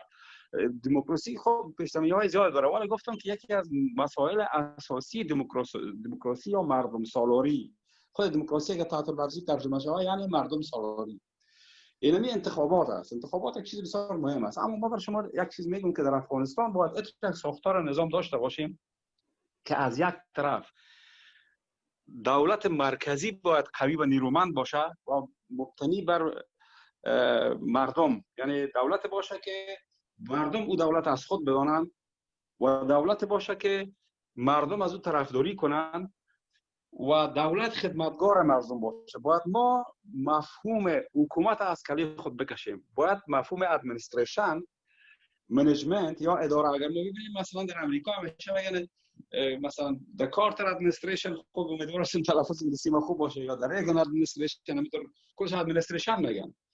یعنی در اوج بحث حکومت مطرح نیست، درست؟ یعنی از یک طرف ما با یک ارتباط دوستانه نیاز داریم که از یک طرف دولت مرکزی قوی باشه و از طرف دیگه زمینه مشارکت مردم فراهم شود و این طرح از طریق انتخابات ارگان‌های محلی ممکن است که والی، علاقه‌دار، ولسوال اینا. ولی بازم تکرار میکنم به خاطر از اینکه گپ به طرف فروپاشی و تجزیه و موضوعات دیگه نره، صلاحیت والی‌ها، علاقه‌دارها و ولسوال‌ها به مسائل اداری و اقتصادی محدود شود. یعنی دولت مرکزی باید مسئله امنیت عمومی کشور، اردوی ملی، امنیت ملی را داشته باشه. فقط بحث پلیس محلی به خاطر تامین امنیت محلی مطرح است در اینجا. و یک چیز دیگه هم که من خدمت شما عرض برسانم است که پیشتر شما از قانون اساسی گفتین و واقعا که اگر ما هر قدر قانون اساسی خوبم داشته باشیم تطبیق نشه یک کاغذ باطل است. به این خاطر بسیار مهم است، بسیار مهم است، فوق العاده مهم است که در قانون اساسی آینده قانون باید مکانیزم های را داشته باشه که از یک طرف به عنوان مکانیزم های بازدارنده باشه و مهار کننده باشه. مثلا قانون طور باشه که از یک طرف زمینه تطبیقش فراهم باشه و از یک طرف دیگه پاسخگویی از طرف مسئولان و در واقع بازخواست از طرف مراجع عدلی و قضایی و پارلمان. این یک ارتباط دو سویه است. یعنی هر قانونی که وضع میشه باید با طور این قانون باشه که جلوه طوری که شما گفتین جنگ سالاری و مثلا لردهای مالی و اینا رو باید بگیره. یعنی منظور است که شما ببینید فرمولی که ما پیش خب البته یک طرح هست، یک چیز که در فکر من است. اگر مثلا بازدوج در یک کمیسیون تشکیل شود برای اصلاح و ویرایش قانون اساسی و ساختار نظام آینده کشور با تمام جوانب داخلی و خارجی و بین‌المللی مسائل، چون که همه چیز خود است خودمانی است. وقتی ما در تعاملات با جهان قرار داریم، با کشورهای منطقه قرار داریم، و داخل افغانستان بسیار موضوعات است که این زنجیرهای در پای ما بسته است که ما نمیتونیم زنجیرها را به آسانی بکسلانیم. به این ترتیب ما باید یک طرح داشته باشیم که به صورت نسبی از یک طرف ما بتونیم زمینه یک دولت نیرومند مرکزی را، یک دولتی که دارای قاعده وسیع مردمی باشه، یک دولت فراگیر ملی باشه که در اون لایه‌های مختلف جامعه مشارکت داشته باشه. من نظرم است که در ساختار کنونی دولت مثلا بر طالبان جای نیست، هیچ جایگاهی تعریف نشده. بسیار اشتباه بزرگی است که در کنفرانس بن بر دلیل که بود یا خودخواهی امریکا یا خودخواهی خود ما طالبان را نگذاشتن که در کنفرانس سم بگیرن. خب من یک چیز به خدمت شما عرض برسونم که چون من از جریان از نزدیک قرار بود، مردم فقط یک کنفرانس بن شدن، در حالی که یک کنفرانس بن نبود، چندین کنفرانس بود. در ابتدا یک کنفرانس در استانبول ترکیه برگزار شده بود که او آقای مجددی هم بود و به ترتیب من هم دعوت شده بودم، نرفتم. بعد از دومین کنفرانس در فرانکفورت که در او من اشتراک داشتم که آقای قانونی و تعداد نفر آمده بودن. بعد از 3 کنفرانس در بن برگزار شد. در نخستین کنفرانس بن من بودم، رفته بودم، در اونجا یک تعداد زیادی کسایی آمدن. برای اولین بار با آقای کرزی در اونجا ما آشنا شدیم. آقای دولت امین ارسلا آمده بودن، در اونجا آقای ستار سیرت رهبری کنفرانس داشتن. دولت آلمان در وقت 4 لک مارک تخصیص داده بود و بسیار زیاد آقای سید مخدوم رهین آمده بودن. شخصیتایی که بعداً در افغانستان اینا در کرسی‌های بلند تکیه زدن. آقای دکتر عبدالله آمده بود، همه از اینا در اونجا حاضر بودن. آمده بودن در 3 روز کنفرانس شد و به عکس نتیجه‌گیری‌های رسیدن. اما خلای کنفرانس دایی بود که در اینجا طالبان دعوت نشده بود. در منطقه بدگودرسبرگ بن تقریبا 3 روز کنفرانس بود. بعد از اون یک کنفرانس بن دوم شد، این وقت شد که مزار شریف سقوط کرده بود و در کنفرانس بن دوم غیر از نماینده‌های که از طرف دولت وقت که آقای برهان‌الدین ربانی در اصل قرار داشت، شورای نظامی اینا و یک تعداد نماینده‌های دوستم و نمی‌فهم از این کسایی که از طرف شمال بودن که به نام ائتلاف شمال یاد میشد، دیگه حتی گروه‌های ظاهرخان اینا هم نامده بودن، یعنی ناقص بود. یعنی بعد از اون کنفرانس بن سوم که برگزار شد من دعوت کرده بودن ولی من نرفتم، به خاطر از اینکه من میفهمیدم که در این کنفرانس نماینده‌های اصلی مردم افغانستان اشتراک ندارن و در یک برنامه از پیش. من تو برای شما یک خاطره بسیار جالب بخوام میگم که شاید شما هیچ باورتون نیاد. ببینید من در سال 2004 ببخشید انتخابات اوله که ما داشتیم، یک 2014 بود، با 2009 بود، پیشتر از اون کدام سال بود؟ 2005 بود یا 2000 چند نمیفهمم. 2004 بود. خب به هر حال در اونجا رقابت بین دکتر عبدالله و آقای کرزی بود. یعنی وقتی بود که آقای کرزی بعد از اون پیروز شد و به دور دوم راه یافت.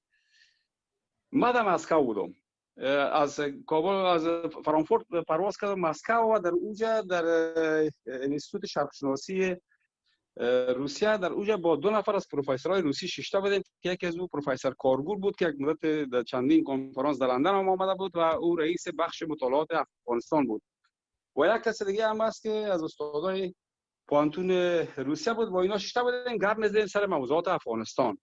و این وقت بود که دقیقاً باراک اوباما در مسکو آمده بود. در انتخابات 2 ماه مانده بود.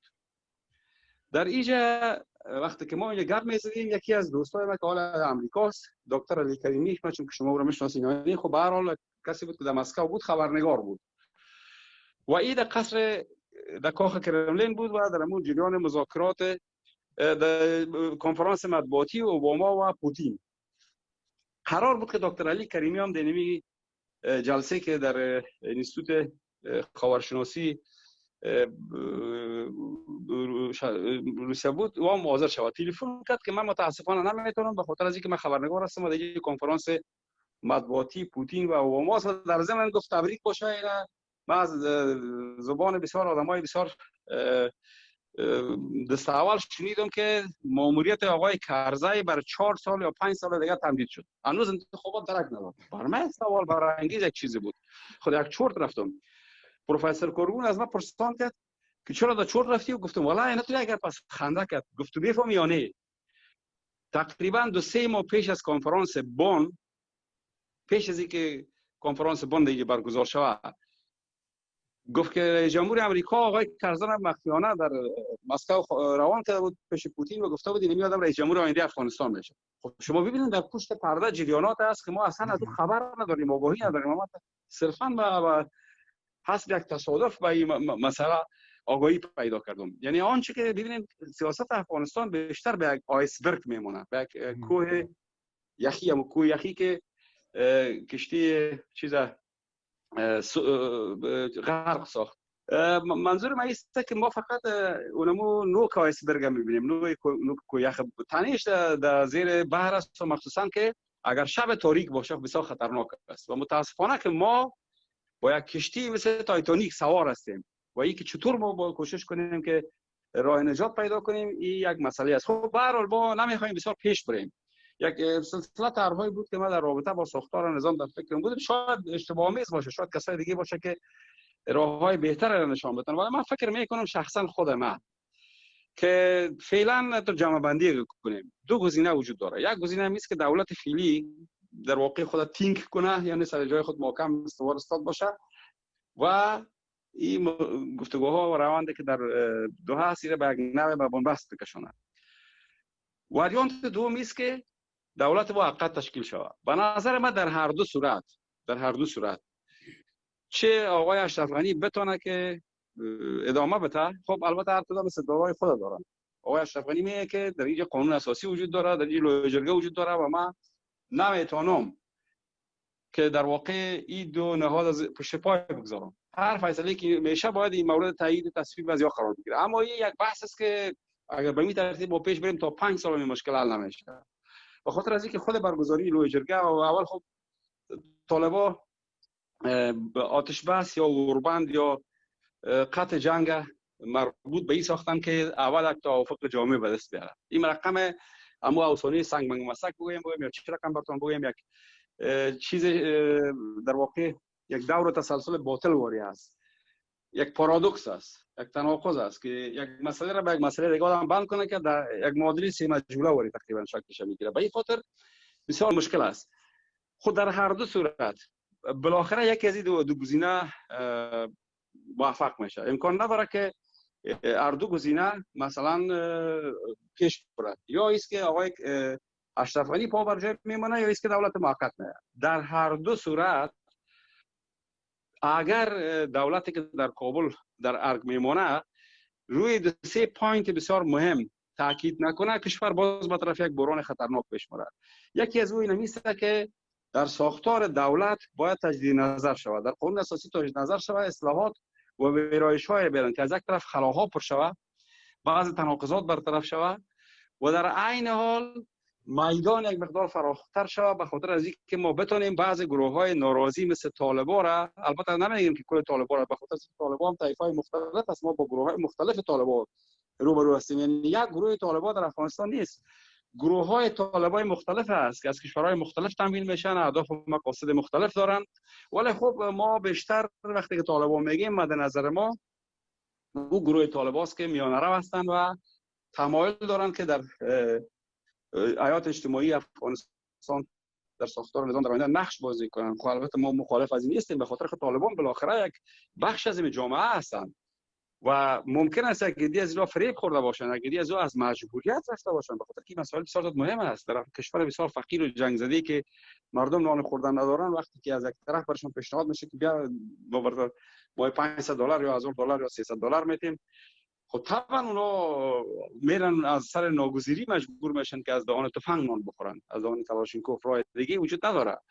خب اشتباهاتی که در گذشته شد این سر جایش که ما نتونستیم در همین گذشته اینطور یک زمینی را فراهم بسازیم که ما بتونیم که از یک طرف طالبان را به طرف خود بکشانیم و از طرف دیگر در بین خودم.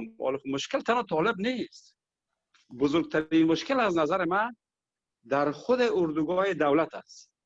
ما نتونیم، دلیلش این نیست که اگر یک ساختار نظام درست باشه، یک قانون اساسی باشه که هر کس مسئولیت ها، حقوق و وجایبش تعریف شده باشه و ارگان های بازخواست کننده باشه. امروز ما نه ارگان بازخواست کننده داریم و نه ارگان پاسخگو. ما یک مثال خدمت شما عرض میکنم. خب روی هم رفته در حدود 150 میلیارد دلار در افغانستان کمک اومده. اینم 150 میلیارد دلار ما بر شاپور جان امینی میتونم بگیم شاپور جان شما برین رئیس جمهور مملکت رو جور کنین. شما باور کنین که اینم شاپور جان امینی میتونه، نیاز به 150 میلیارد دلار نداره، میتونه که 1 میلیارد دلار بر ولایت تخصیص بده. ما 34 ولایت داریم، 34 با 34 ولایت 35 میلیارد دلار. همین شما 1 میلیارد دلار که به صورت عینی در یک ولایت خرج کنین بسیار پیسه کلان است. شما میتونین 5 6 مشکل بزرگ مملکت حل کنین. تمام سرکار را میتونین کیر کنین و تمام دورافتادترین مناطق میتونین مکتب جور کنین. در تمام جای شفاخانه و مثلا لابراتوار و مثلا خب بهترین که در زمینه صحت و آموزش و پرورش و نان و همه کار مردم، همه مسائل شما میتونین حل کنین. اما مسئله است که 150 میلیارد دلار در این مملکت آمده و هیچ کس نمیتونه حساب بده. هیچ نوع پاسخگویی نیست. نه کسی وجود داره که بازخواست کنه و نه است که کسی وجود داره که پاسخگوی باشه.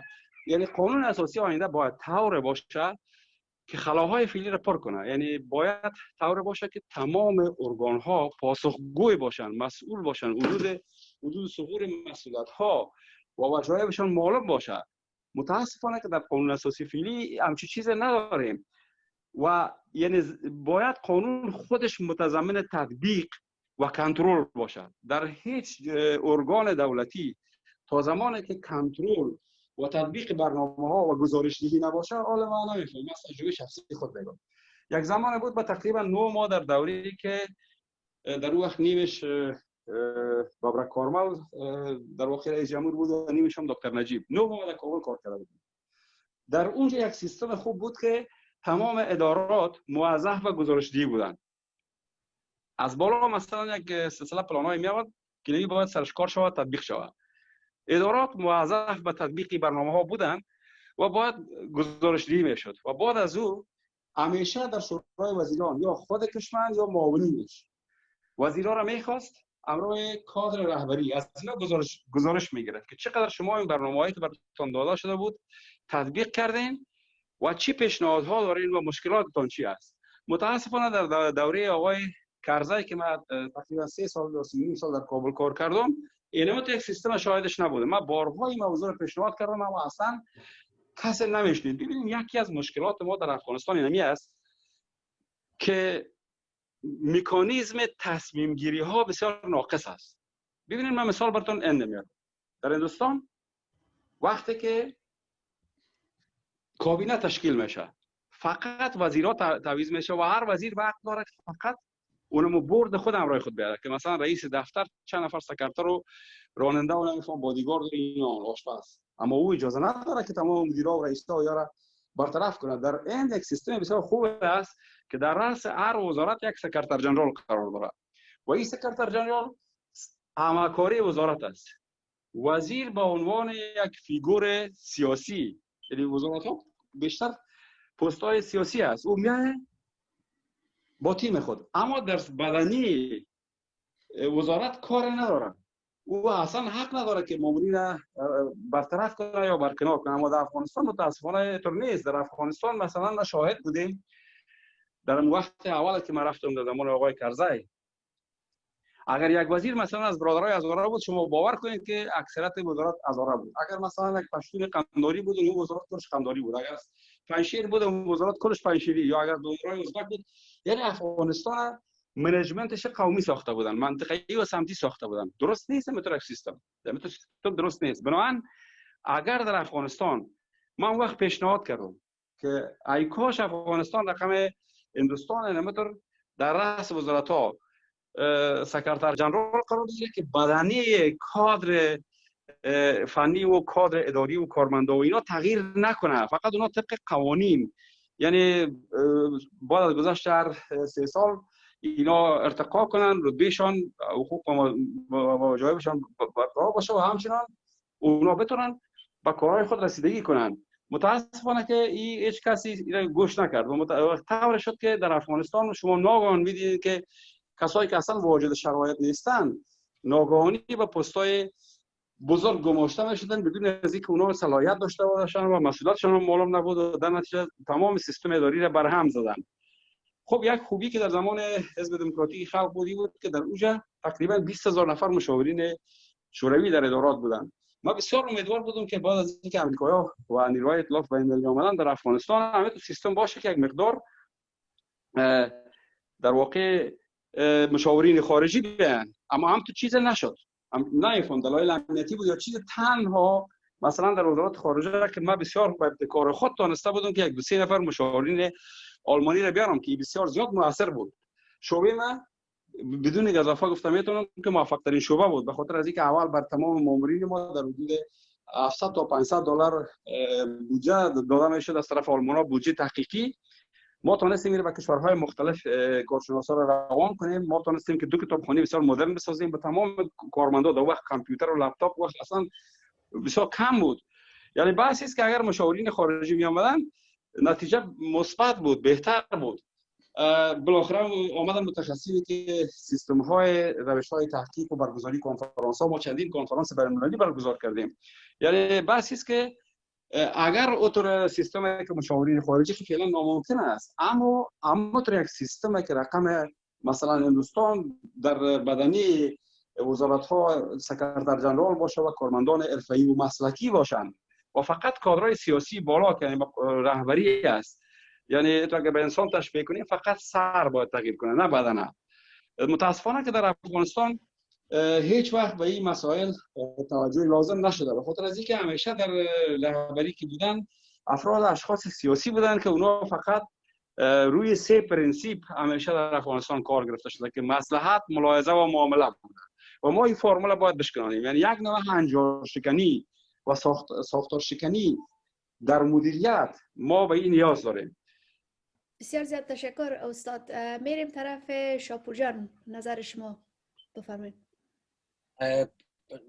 نام خدا بقدر صحبت‌های جامع بود که هر کدامش چی به دولت چی به دیگه متفکرین در داخل و جوانان به اصلاح هر کدامش مفید است سرش فکر کنن.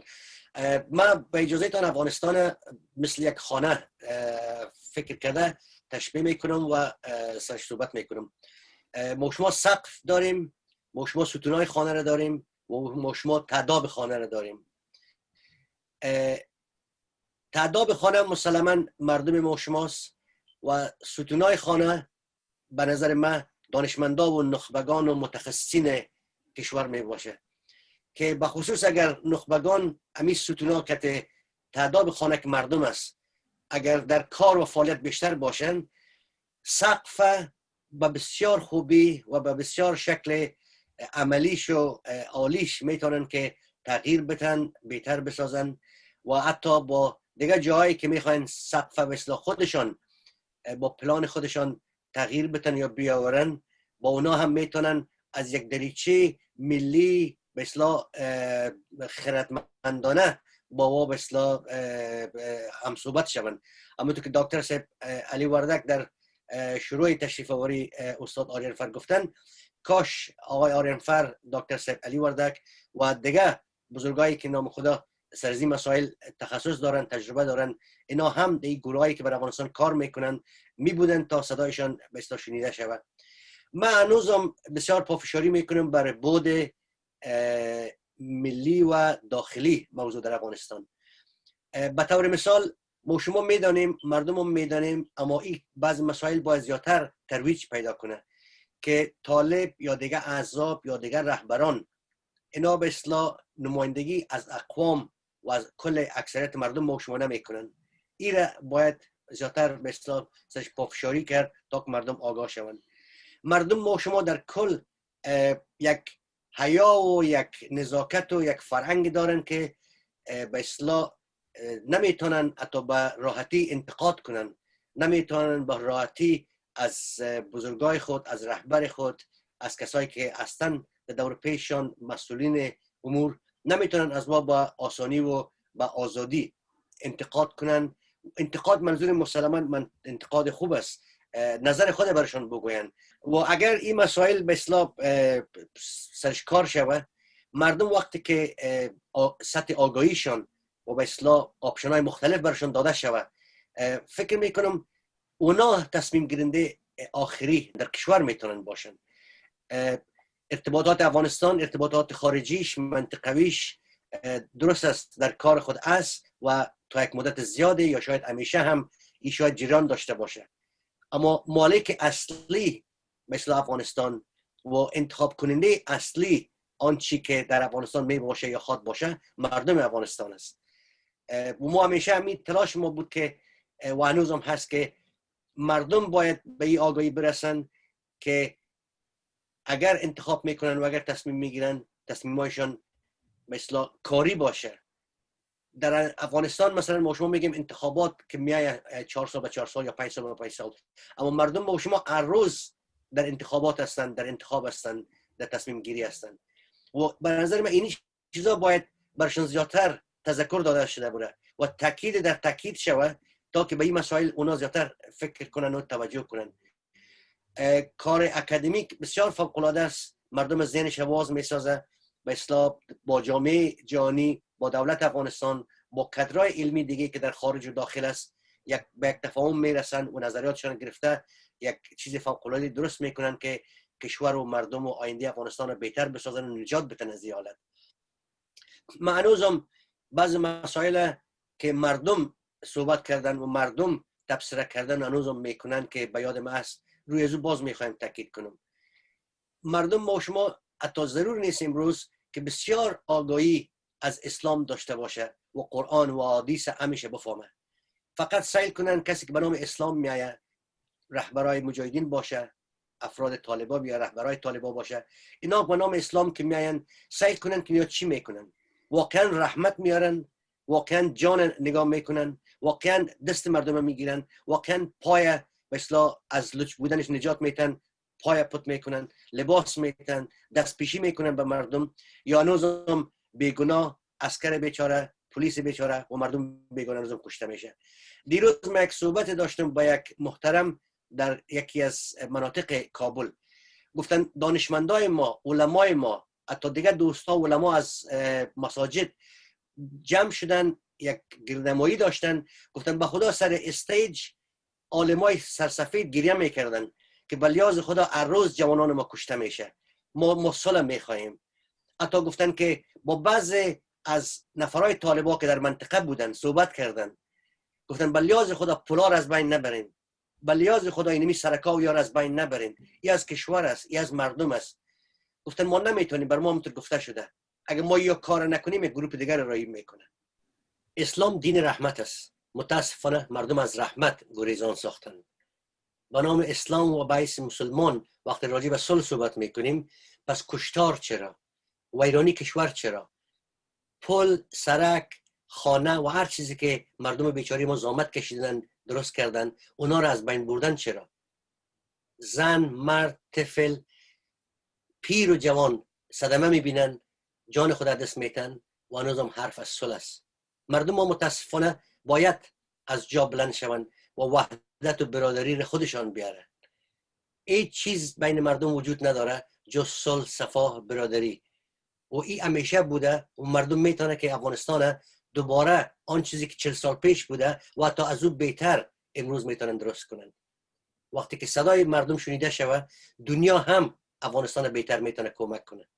افغانستان و مردم ما با هیچ کشوری و با هیچ شرق و غرب به اصطلاح دشمنی ندارن، اما دوست افغانستان هستن و هم افغانستان میخواین کمک کنن، به شرطی که ببینن ما خود ما آستین بر میزنیم و خود کمک میکنیم و کار نمیکنیم که به اصطلاح هر کار دیگه که شوه دیگران را ملامت کنیم و انگشت خود به طرف از اونا کنیم که گناه همسایه‌های ماست، گناه امریکاست، گناه شوروی است، گناه دیگه کشور است، گناه دیگه کشور است.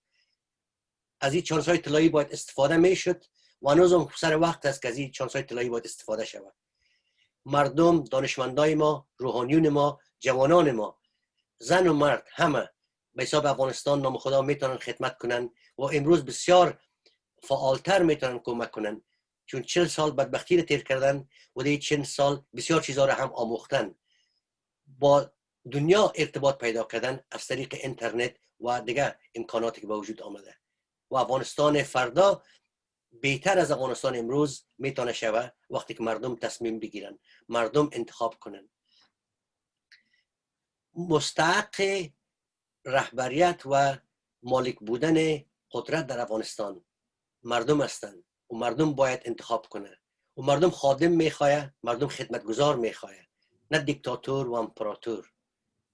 و باید دانشمندای ما، روحانیون ما، جوانان ما، زن و مرد باید برای دولت مستحکم، برای وحدت ملی و منافع ملی افغانستان کار کنن. خود اگر کمک نکنیم باور کنید که هیچ کس توقع نمیکنیم که ما را کمک کنه و اصلا هیچ کس ما را کمک کردن نمیتونه وقتی خود ما شیشته باشیم و از همدیگر گله کنیم و دنیا گله کنیم. امیدوارم روزی بیاید که صلح واقعی در افغانستان جشن بگیرن، مردم با آرامی و صفا زندگی کنن و با امید آینده های بهتر امروز خود سپری کنن و جوانان به راحتی مکتب برن، پدر و مادرها به راحتی انتظار برای اولادای خود باشن و دیگه اشک مادر به اصطلاح ریختانده نشه. این از آرزوی کل مردم ما.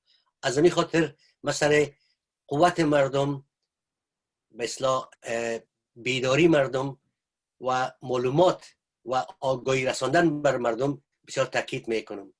این پروگرام های تعلیمی مثل این کنفرانس بسیار بر مردم کمک میکنه و اینمی باید تاکید شود یک بار چند بار تا که واقعا مردم امیدوار شوند، واقعا مردم بفهمند که ما مهم هستیم و ما هم صدای داریم. هر دولتی که بیاید اگر 5 میلیون نفر برش رای بده، 25 میلیون افغان دیگه ما به کسی رای نداده و نمیده، به خاطر که اینا انتخاب نمیکنن. اگر انتخاب درست کنن، اشخاص صادق و وفادار و عالم و دانا را به اصلاح انتخاب کنن، روز ما به این حالت نمیمانه. با امید امون روز دعا میکنیم و میبخشید که ما این حرفا را تکرار میکنم، چون شما مهم هستین، مردم مهم است و همین ما و شما مهم هستیم و بدون تبعیض، بدون نفاق باید واقعا خود تکان بتیم و باعث انسان، باعث افغان، باعث مسلمان نمونیم که دیگه نام ما، هویت ما، کشور ما بهش دنیا خجالت زده باشه. باید به مو سربلندی که افغانستان بود، مردم ما بود، باید به مو دوباره برگشت و باید از خوبان واقعا باید قدر کرد و اینمیست که تغییرات کلی میآید، چی در رهبریت باشه، چی در کابینه باشه، چی در پارلمان باشه و در قسمت دیگه باشه، تغییرات کلی میآید. و ما بازم تاکید میکنم روحانیون عزیز ما، دانشمندان نازنین ما، جوانان ما، روشنفکران ما، هنرمندان ما، فیلمسازان ما، همه تو که در دیگه دنیا به اسلام مروج است، اینا باید صدای صلح، صدای برادری، صدای اتفاق و صدای وحدت بلند کنن. این مسئولیت کلگی است. با اون صورت دولت قوی تر میتونیم داشته باشیم. دولت ها را باید اصلاح بسازیم، جایی که تخریب کنیم و دوباره از صفر شروع کنیم. اما بدبختی است که اینقدر خرابی و اینقدر نابسامانی زیاد است که اگر دولت هم میایه، دولت هنوز متاسفانه نمیتونه صحیح اصلاحات بیاره، چون هنوز بند میمونن به تعارفاتی که هست، به از این که به اصلاح باش کس خفه نشه و به از این که باش مثلا مردم از خود قوم داره، گروپ داره، بسیار تعدادشان زیاد است. اگر یکی آدم بگه که تو اشتباه میکنی یا تو به اصلاح حق بدی به دیگران، به اصلاح 100 نفر، 1000 نفر، 100,000 نفر و میلیون نفر طرفدارایشان به اصلاح اونا خفه نشه و ما رای از اونا را دست ندیم. اما ما فکر میکنم مردم به مو حد آگاهی رسیدن، به مو بیداری رسیدن که بهتر انتخاب کنن و با زبان شیرین، دور از توهین و دور از اینکه سبک نظری بکنن، هم دیگر قدر بکنن و از آن چیزایی که دارن واقعا شکر کنن، برای افغانستان آرام و مترقی فکر کنن. اگر ما خود عزت ندیم، هم دیگر عزت ندیم، باور کنید که هیچ وقت ما شما صاحب عزت نمیشیم. با معذرت که استاد آریانفر صاحب رفتنی هستن، اینا را ما میمانیم که امی خلاص صحبت خود داشته باشن، باز برمیگردیم ادامه میدیم صحبت. تشکر. ما میخوایم بسیار سر چند موضوع تاکید داشته باشیم. یکی کمی که شما بسیار به یک نکته کلیدی اشاره داشتین که فعلا در افغانستان خون روان است و مردم به سال نیاز دارن، واقعا یک نیاز مبرم است و در رأس اولویت‌های ماست که باید خونریزی هر چه سریعتاً پایان بفته. یعنی اصلا فرق نمیکنه که اگر طالب هم کشته میشه همون برادر ما از این مملکت است، اگر مجاهد هم کشته میشه، اگر سرباز کشته میشه، اگر هر کسی که کشته میشه انسان کشته میشه، یک هموطن هم کشته میشه و به هر حال یک مسلمان کشته میشه، همه این مسائل باید در نظر گرفته شود. ما تا چند موضوع است که باید ما شما در نظر داشته باشیم. در کشور ما یک سلسله واقعیت‌های تلخ است که نمیشه نادیده گرفت و اگر ما این واقعیت‌های تلخ نادیده بگیریم به این بالا نیست که ما مشکل حل کرده باشیم، بلکه ما نادیده گرفتن مشکل خود از یک مشکل دیگر را به بار میاره. متاسفانه باید با اقرار کنیم و بپذیریم که طالبان یک بخش از جامعه ما هستند. خب اون درصدیش معلوم نیست که چند درصد طالبان از چند درصد مردم نمایندگی میکنن. خب یک واقعیت است، یک واقعیت تلخ است. یعنی یک روز کرزی یک مسئله را گفت که بله من طالب برادر میگم، اما برادران مثلا منحرف شده یا فریب خورده یا نام سرش ماند. بس است که بالاخره اونا از این مملکت هستن و باید ما مشکلشون حل کنیم. اینطور گروهایی که به نام مجاهدین و بعضی جمع‌سالاران هستن، اینا متاسفانه یک بخش از مشکل هستن. ما نمیتونیم که اینا نادیده بگیریم، به خاطر از اینکه اولا با روش‌های سخت ابزاری ما اونا رو نمیتونیم که از جامعه محو کنیم. ما همونطوری گینس و چیز دانشمند انگلیسی نامش رو صحیح تلفظ کرده نمیتونم. او یک تئوری داره به نام تئوری جامعه در برگیرنده و در مقابلش قرار میده جامعه محذوف یا حذف کننده. ما باید سر جامعه در برگیرنده تاکید کنیم که تمام لایه‌های جامعه را باید به ترتیب شامل بسازیم در پروسه. ببینید اگر ما قرار به این باشه که گذشته‌گرایی کنیم و شروع به این کنیم که کی در گذشته خیانت کرده و جنایت کرده و ملامت کنیم، به نتیجه نمیرسیم. به خاطر از اینکه در یک کشوری بود که در اینجا جنگ جریان داشت، ما میدان جنگ بودیم و قدرت‌های بزرگ بود و گروه‌های مختلف بود و باید اعتراف کنیم که ما در 40 سال پیش بسیار از موضوعات نمیفهمیدیم. تازه است که با چشم ما بعد از اینکه با 40 سال در غرب زندگی کردیم بسیار مسائل فهمیدیم. حالا کلا یه تحصیل کرده در دانشگاه‌های بزرگ جهان، هر کس دو سه زبان خارجی نمیفهمه و باز این اطلاعاتی که در دسترس ما هست که هر لحظه شما خواسته باشین از طریق در واقع سیستم های پیچیده و پیشرفته علمی، هر اطلاعات را که شما خواسته باشین از طریق گوگل یا از طریق اینترنت میتونید در دسترس داشتیم. ما در برابر یک سیل از اطلاعات قرار داریم. در وقت ما در تاریکی قرار داشتیم، ما اصلا نمیفهمیدیم که به کجا میریم. بنابراین این موضوع که در گذشته چی کرده این ما اگه باش بپردازیم بسیار مشکل میشه. باز کو هم دادگاه و دستگاه قضایی ما که یکی از فاسدترین دستگاه در جهان است، تو هیچ کسی نیست که به این رسیدگی کنه. بالاخره من فکر میکنم که باید گذشته ها را یک مقدار کنار بگذاریم. ما باید آینده نگر باشیم، باید بسیار یک دید ریالیستیک به مسائل داشته باشیم و کوشش کنیم که چه قسم ما مشکلات خود بتونیم که حل کنیم. یعنی ما باید تمام اقتدار ملی و تمام فکر و امکانات خود بسیج بسازیم برای که با راهیافت‌های پیدا کنیم، راه حل‌های پیدا کنیم. این مشکل هست. اگر شما مشکلات افغانستان رو قطار کنین، هر کس میتونه بر شما 20 تا از نارسایی‌ها، نابرابری‌ها، مشکلات بسیار پیچیده را پیش بکشه. اما راه حل چی است؟ ما طبعا نمیشه که ما سر یک راه حل بسیار سریع یا راپید به گفته انگلیسی‌ها تاکید داشته باشیم. همین چیز ناممکن است. باید مرحله به مرحله باید این مسائل سنجیده شود. ببینید من یک مثال میگم. ما متاسفانه در افغانستان نه رقم عربستان سعودی یک سیستم داشتیم که در رأس از یک پادشاه است. همین چیزی ما نداریم. نه رقم ایران است که یک رهبر مذهبی داشته باشیم. نه رقم پاکستان است که یک جنرال مقتدر سر ما حاکم باشه. هیچ کدام از اینا نیست. خود دموکراسی را هم نتونستیم پیاده بسازیم. اگر بحث مذهبی رو ببینید 50 نفر دعوای فرعونی دارن. هر کس میگه من رهبر مذهبی هستم. ما نداریم رهبر مذهبی باید، نه در بین اهل تشیع و نه در اهل تسنن.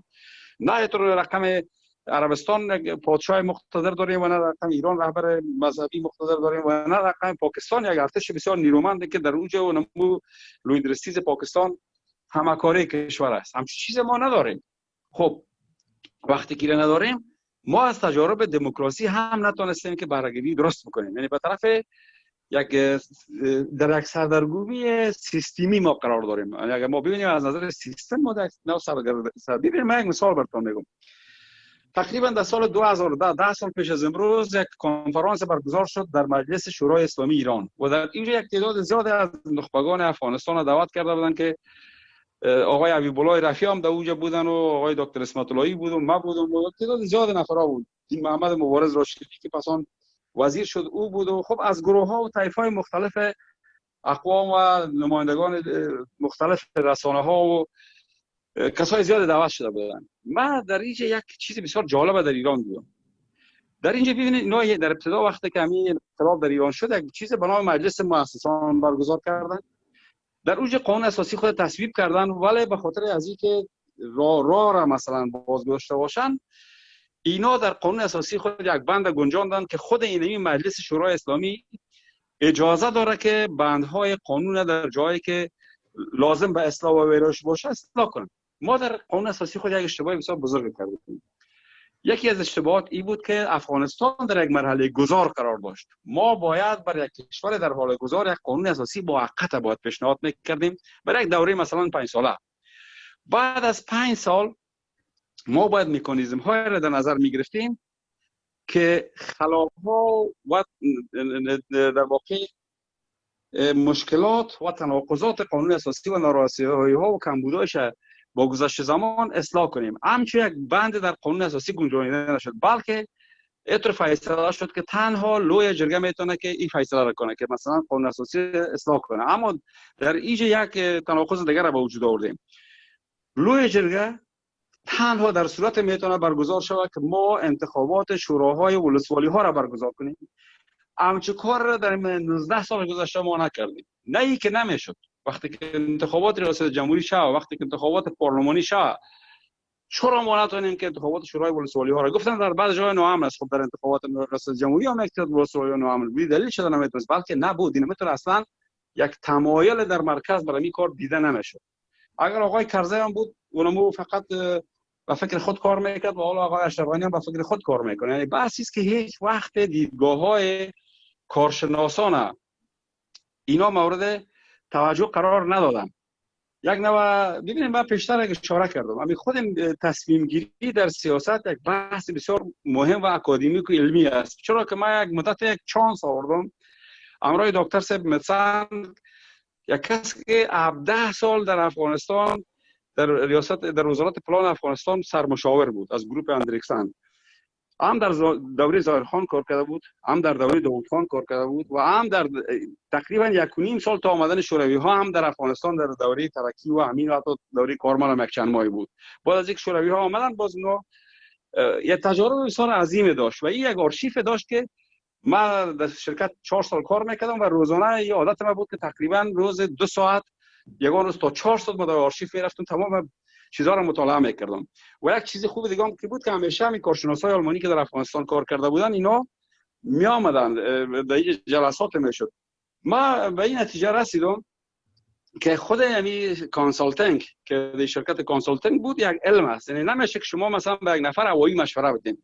در اینجا در بخش اول بخش جمع‌آوری اطلاعات است، گروه بود برای تجزیه و تحلیل اطلاعات و بالاخره اپشن‌های مختلف تدین همچنان پالیسی سازی یعنی پالیسی میکرها بود و بعد از اون اپشن‌ها پیشنهاد میشد و بعد از اون رئیس شرکت میتونست که با ارزیابی فیصله نهایی را کنه. یعنی آنقدر مشوره دهی در یک مسئله مهم بود که این مسئله باعث میشد که مثلا اگر شما یک مشوره درست بدین خب طبعا میتونید که یک شرکت یک کمپانی کلان با یک ورشکستگی برابر کنین. اگر در بانک ها باشین اگر اینا صحیح پیش بینی کرده نتونن ریسک را در جای سرمایه‌گذاری کلان کنن در مناطقی که در واقع بسیار آسیب پذیر است و در مناطقی که یعنی میشه که در اون مناطق بسیار خطرات زیاده باشه. بنابراین خود علم مشوره دهی ما دیدم که چقدر مشکل است. اما در افغانستان شما باور کنین که چنان ما مشاورین دیدم که من اصلا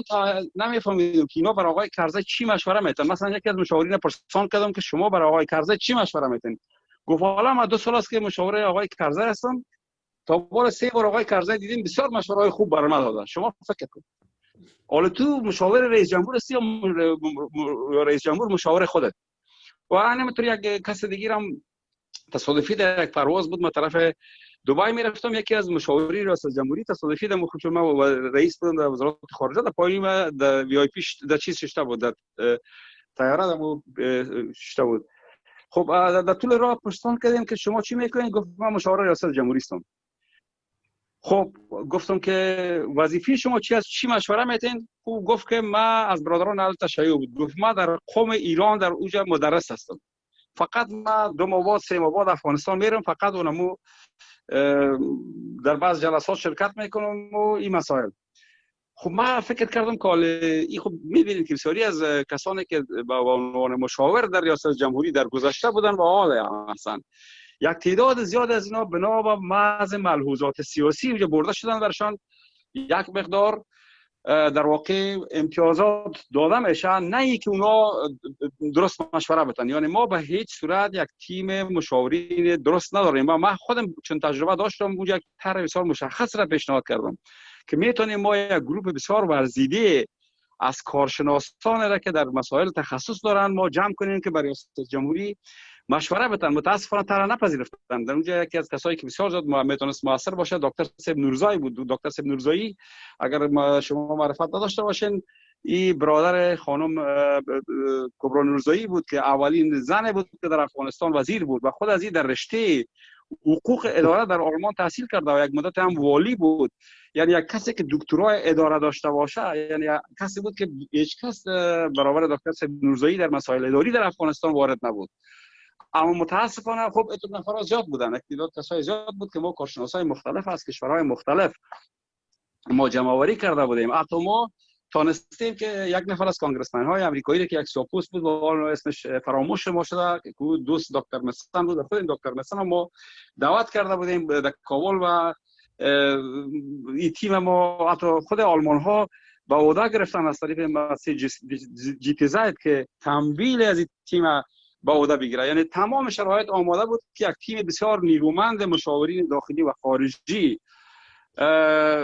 برای ریاست جمهوری افغانستان و بعض وزارت‌ها مشوره بدن.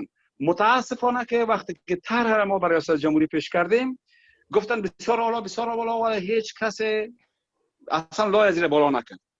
دیگه متاسفانه که در افغانستان ما با کمبودی‌های زیاد روبرو هستیم و بسیار کاستی ها و نابهنجاری ها و نارسایی ها هست. امیدوار هستیم که فقط کاری که ما میتونیم در پایان ما میخوایم بگویم تنها رسالتی که ما شما میتونیم داشته باشیم روشنگری است، انتقال تجارب است از نسل‌های خب حالا کسایی که مثلا در همسن سال ما هستن یا کمی از ما که سنشان بالاتر. خب ما فرصت زیاد نداریم، یک بخش بزرگی از عمر خود در واقع خوردیم و فقط ممکن 10 یا 20 یا 30 سال دیگه زنده باشیم یا نباشیم، اما هر کدام ما تجربه داریم و من بسیار خوش هستم که شما بالاخره تونستین که یک پلتفرم را ایجاد کنین که یک پل شوین که ما بتونیم نمو تجارب و داشته های خود که یک کولابور است که این حاصل عمر ما هست از طریق برنامه‌های شما اینا ما بر نسل‌های آینده و همچنان بر کسانی که مسئول هستند در داخل افغانستان و در رأس دولت هستند و در واقع اونا هستند که سرنوشت ما بعدشون است و مسئولیت دارن به وا انتقال بدن. دیگه من از حضور شما خود مرخص میشم. امیدوار هستم که در آینده باز هم بتونیم که در خدمت شما باشیم. شب شما خوش. خداحافظ شما. یک دنیا تشکر استاد. ما در مخصوصا 1 سال و 1.5 سال گذشته هنوز خوشبین‌تر شدم به آمدن صلح به افغانستان. البته اگر مقاله ما رو بخونین، البته همش مقاله است که به اساس تحقیق میدانی نوشته شده و در ژورنال‌های بین‌المللی نشر شده. من از اول تا آخر برخلاف جنگ بودم و از اول برای امریکایی‌ها و برای دولت افغانستان و به طالبا، البته به شکل این پرسن نه، شخصی نه، از طریق نوشته خود گفتم که این جنگ راه حل نظامی نداره. اما متاسفانه تقابل منافع منطقوی به شکل بود تا سالهای اخیر، یعنی یک دو سال قبل، که اینا میخواستند که افغانستان را به شکل اداره کنن یا در افغانستان حکومت را ببینن که طرفدار حفظ منافع خود و پیشبرد اهداف استراتژیکشان باشه. این وضع فعلا تغییر خورده. کل میفهم که یک نوع اجماع یا شبه اجماع منطقوی به وجود آمده که این جنگ به نفع هیچ کس نیست. بیشتر استاد آرینفر فرمودن که افغانستان از نگاه منطقوی میدان رقابت ها بوده و این وضع فعلا تغییر کرده. ما با وجود که با پالیس‌های دکتر اشرف غنی انتقاد میکنیم، البته انتقاد ما همیشه سازنده می باشند، اما واقعا یک دانشمند اونا این به این نتیجه رسیدن که افغانستان میتونه میدان تعاون و همکاری منطقه‌ای باشه. من فکر میکنم تا حد زیاد منطقه به این نتیجه رسیدن. بناهن امی فضای منطقوی به صلح در افغانستان آماده شده و این مرا بیشتر خوشبین می‌سازم. و در داخل افغانستان دیروز شاید شما در صحبت‌های دکتر اشرف غنی شنیده باشین، در دوها انستیتوت، در انستیتوت دوها ساعت 4 بجه با وقت دوها، اونا گفتن که ما در افغانستان ظرفیت‌ها برای حل منازعات خود داریم بدون شک. یعنی ببینین در اسلام و صلح و خیر، اگر که در ارتباط مثلا منازعات بین خانم و شوهر، ولی در ارتباط با جنگ بین گروپ ها هم گفته شده که صلح بهترین گزینه است.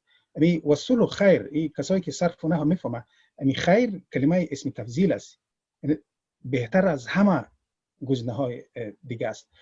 ما از نهادهای علمی خود برای ما چطور برای به خاطر آوردن صلح از نهادهای اسلامی خود استفاده نمی‌کنیم؟ از مسجد، از مدارس، به جای که مدارس به حیث جنگ از استفاده شود، چرا از اونا به حیث مراکز صلح از استفاده نکنیم؟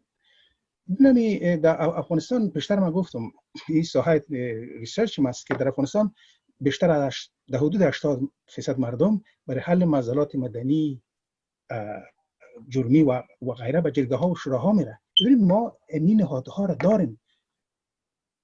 اگر ما بتونیم که این نهادها را بسیج بسازیم، علما، مساجد، جرگه ها، شوراها، جامعه مدنی، البته که جامعه از جامعه مدنی در افغانستان از این کلمه وارد شده است از غرب، به معنای که کسایی که اینجا باشه و از طرف امریکایا و اروپایا تمویل میشه جامعه مدنی است. همین علما کیستن؟ علما جامعه مدنی است. این کسایی که در مسجد درس میده، همین طالبای غیر جنگی، این جامعه مدنی است. ببینم تعریف جامعه مدنی عرصه یعنی تعریف آسان‌تر و ما بهترین تعریفش نیست که عرصه بین خانواده و دولت جامعه مدنی است. این جرگه ها و شوراها، البته بدون شک شبکه های حقوق زنان، شبکه های جوانان، ما شما جامعه مدنی هستیم. اگر ما به شکل منظم به هیچ شویم، بیشتر که شما شاپور جان بسیار درست فرمودین، اگر ما وحدت داشته باشیم، این اختلافات از بین میره، ما برای صلح میتونیم خود به هیچ کنیم و جنگ را خاتمه بخشیم. دیگه بنان ما از این خاطر من خوشبین هستم که از یک طرف اون از نگاه در تصویر بزرگ دیگه امریکا میفهمن که این جنگ حل نظامی نداره. از نگاه منطقه به این اجماع اکثر کشورهای منطقه، البته بعضی مشکلات هست، مثلا ما میفهمیم که ایران یا هند بسیار خوش نیستن از این پروسه صلح افغانستان، ولی دیگه کشورهایی که در منطقه رول عمده دارن، آسیای مرکزی، پاکستان و کشورهای حتی روسیه طرفدار این پروسه صلح هستند، اینا به یه نتیجه رسیدن که ما میتونیم افغانستان را به حیث یک چهارراهی وصل، چهارراهی تجارت، چهارراهی اشتراک و تفاهم و یک چهارراهی رفت آمد از استفاده کنیم. من فکر میکنم بهترین فرصت است و فرصت اگر ما استفاده درست کنیم ما با صلح نزدیک شدیم. البته قسمی که دکتر صاحب اخشید جان جاوید و استاد آرانفر فرمودن این مسئله پیچیده است، بدون شک راه دراز است، ولی اقلا ما دمو با اصطلاح مسیر افتادیم.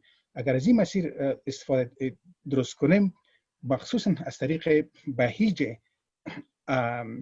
ابعاد مختلف و اشکال مختلف جامعه مدنی با کمک دولت و نهادهای دیگه، ما میتونیم به صلح برسیم. ضرور نیست که در چند ماه برسیم، اگر در چند سال برسیم هم ما میتونیم اقلا خشونت را کم بسازیم و از حفظ جان یک انسان، اگر از زیای جان یک انسان اگر ما روز جلوگیری کنیم، ما باز هم پیشرفت کنیم. ما از این خاطر خوشبین هستم که ما از خود نهادهای ارگانیک مدنی داریم و از نگاه اخلاقی، از نگاه اسلامی به جنگ ترکیز نشده بلکه به صلح ترکیز شده. به اصطلاح امو اساس اخلاقی ما داریم، فقط ضرورت به بهیج کردن این ظرفیت ها است. لطف کردین. یک دنیا تشکر از وقتتان. انشالله در تماس می باشیم و براتون حتما اول میتیم که در بحث آینده که می داشته باشیم همچنان با خود داشته باشید.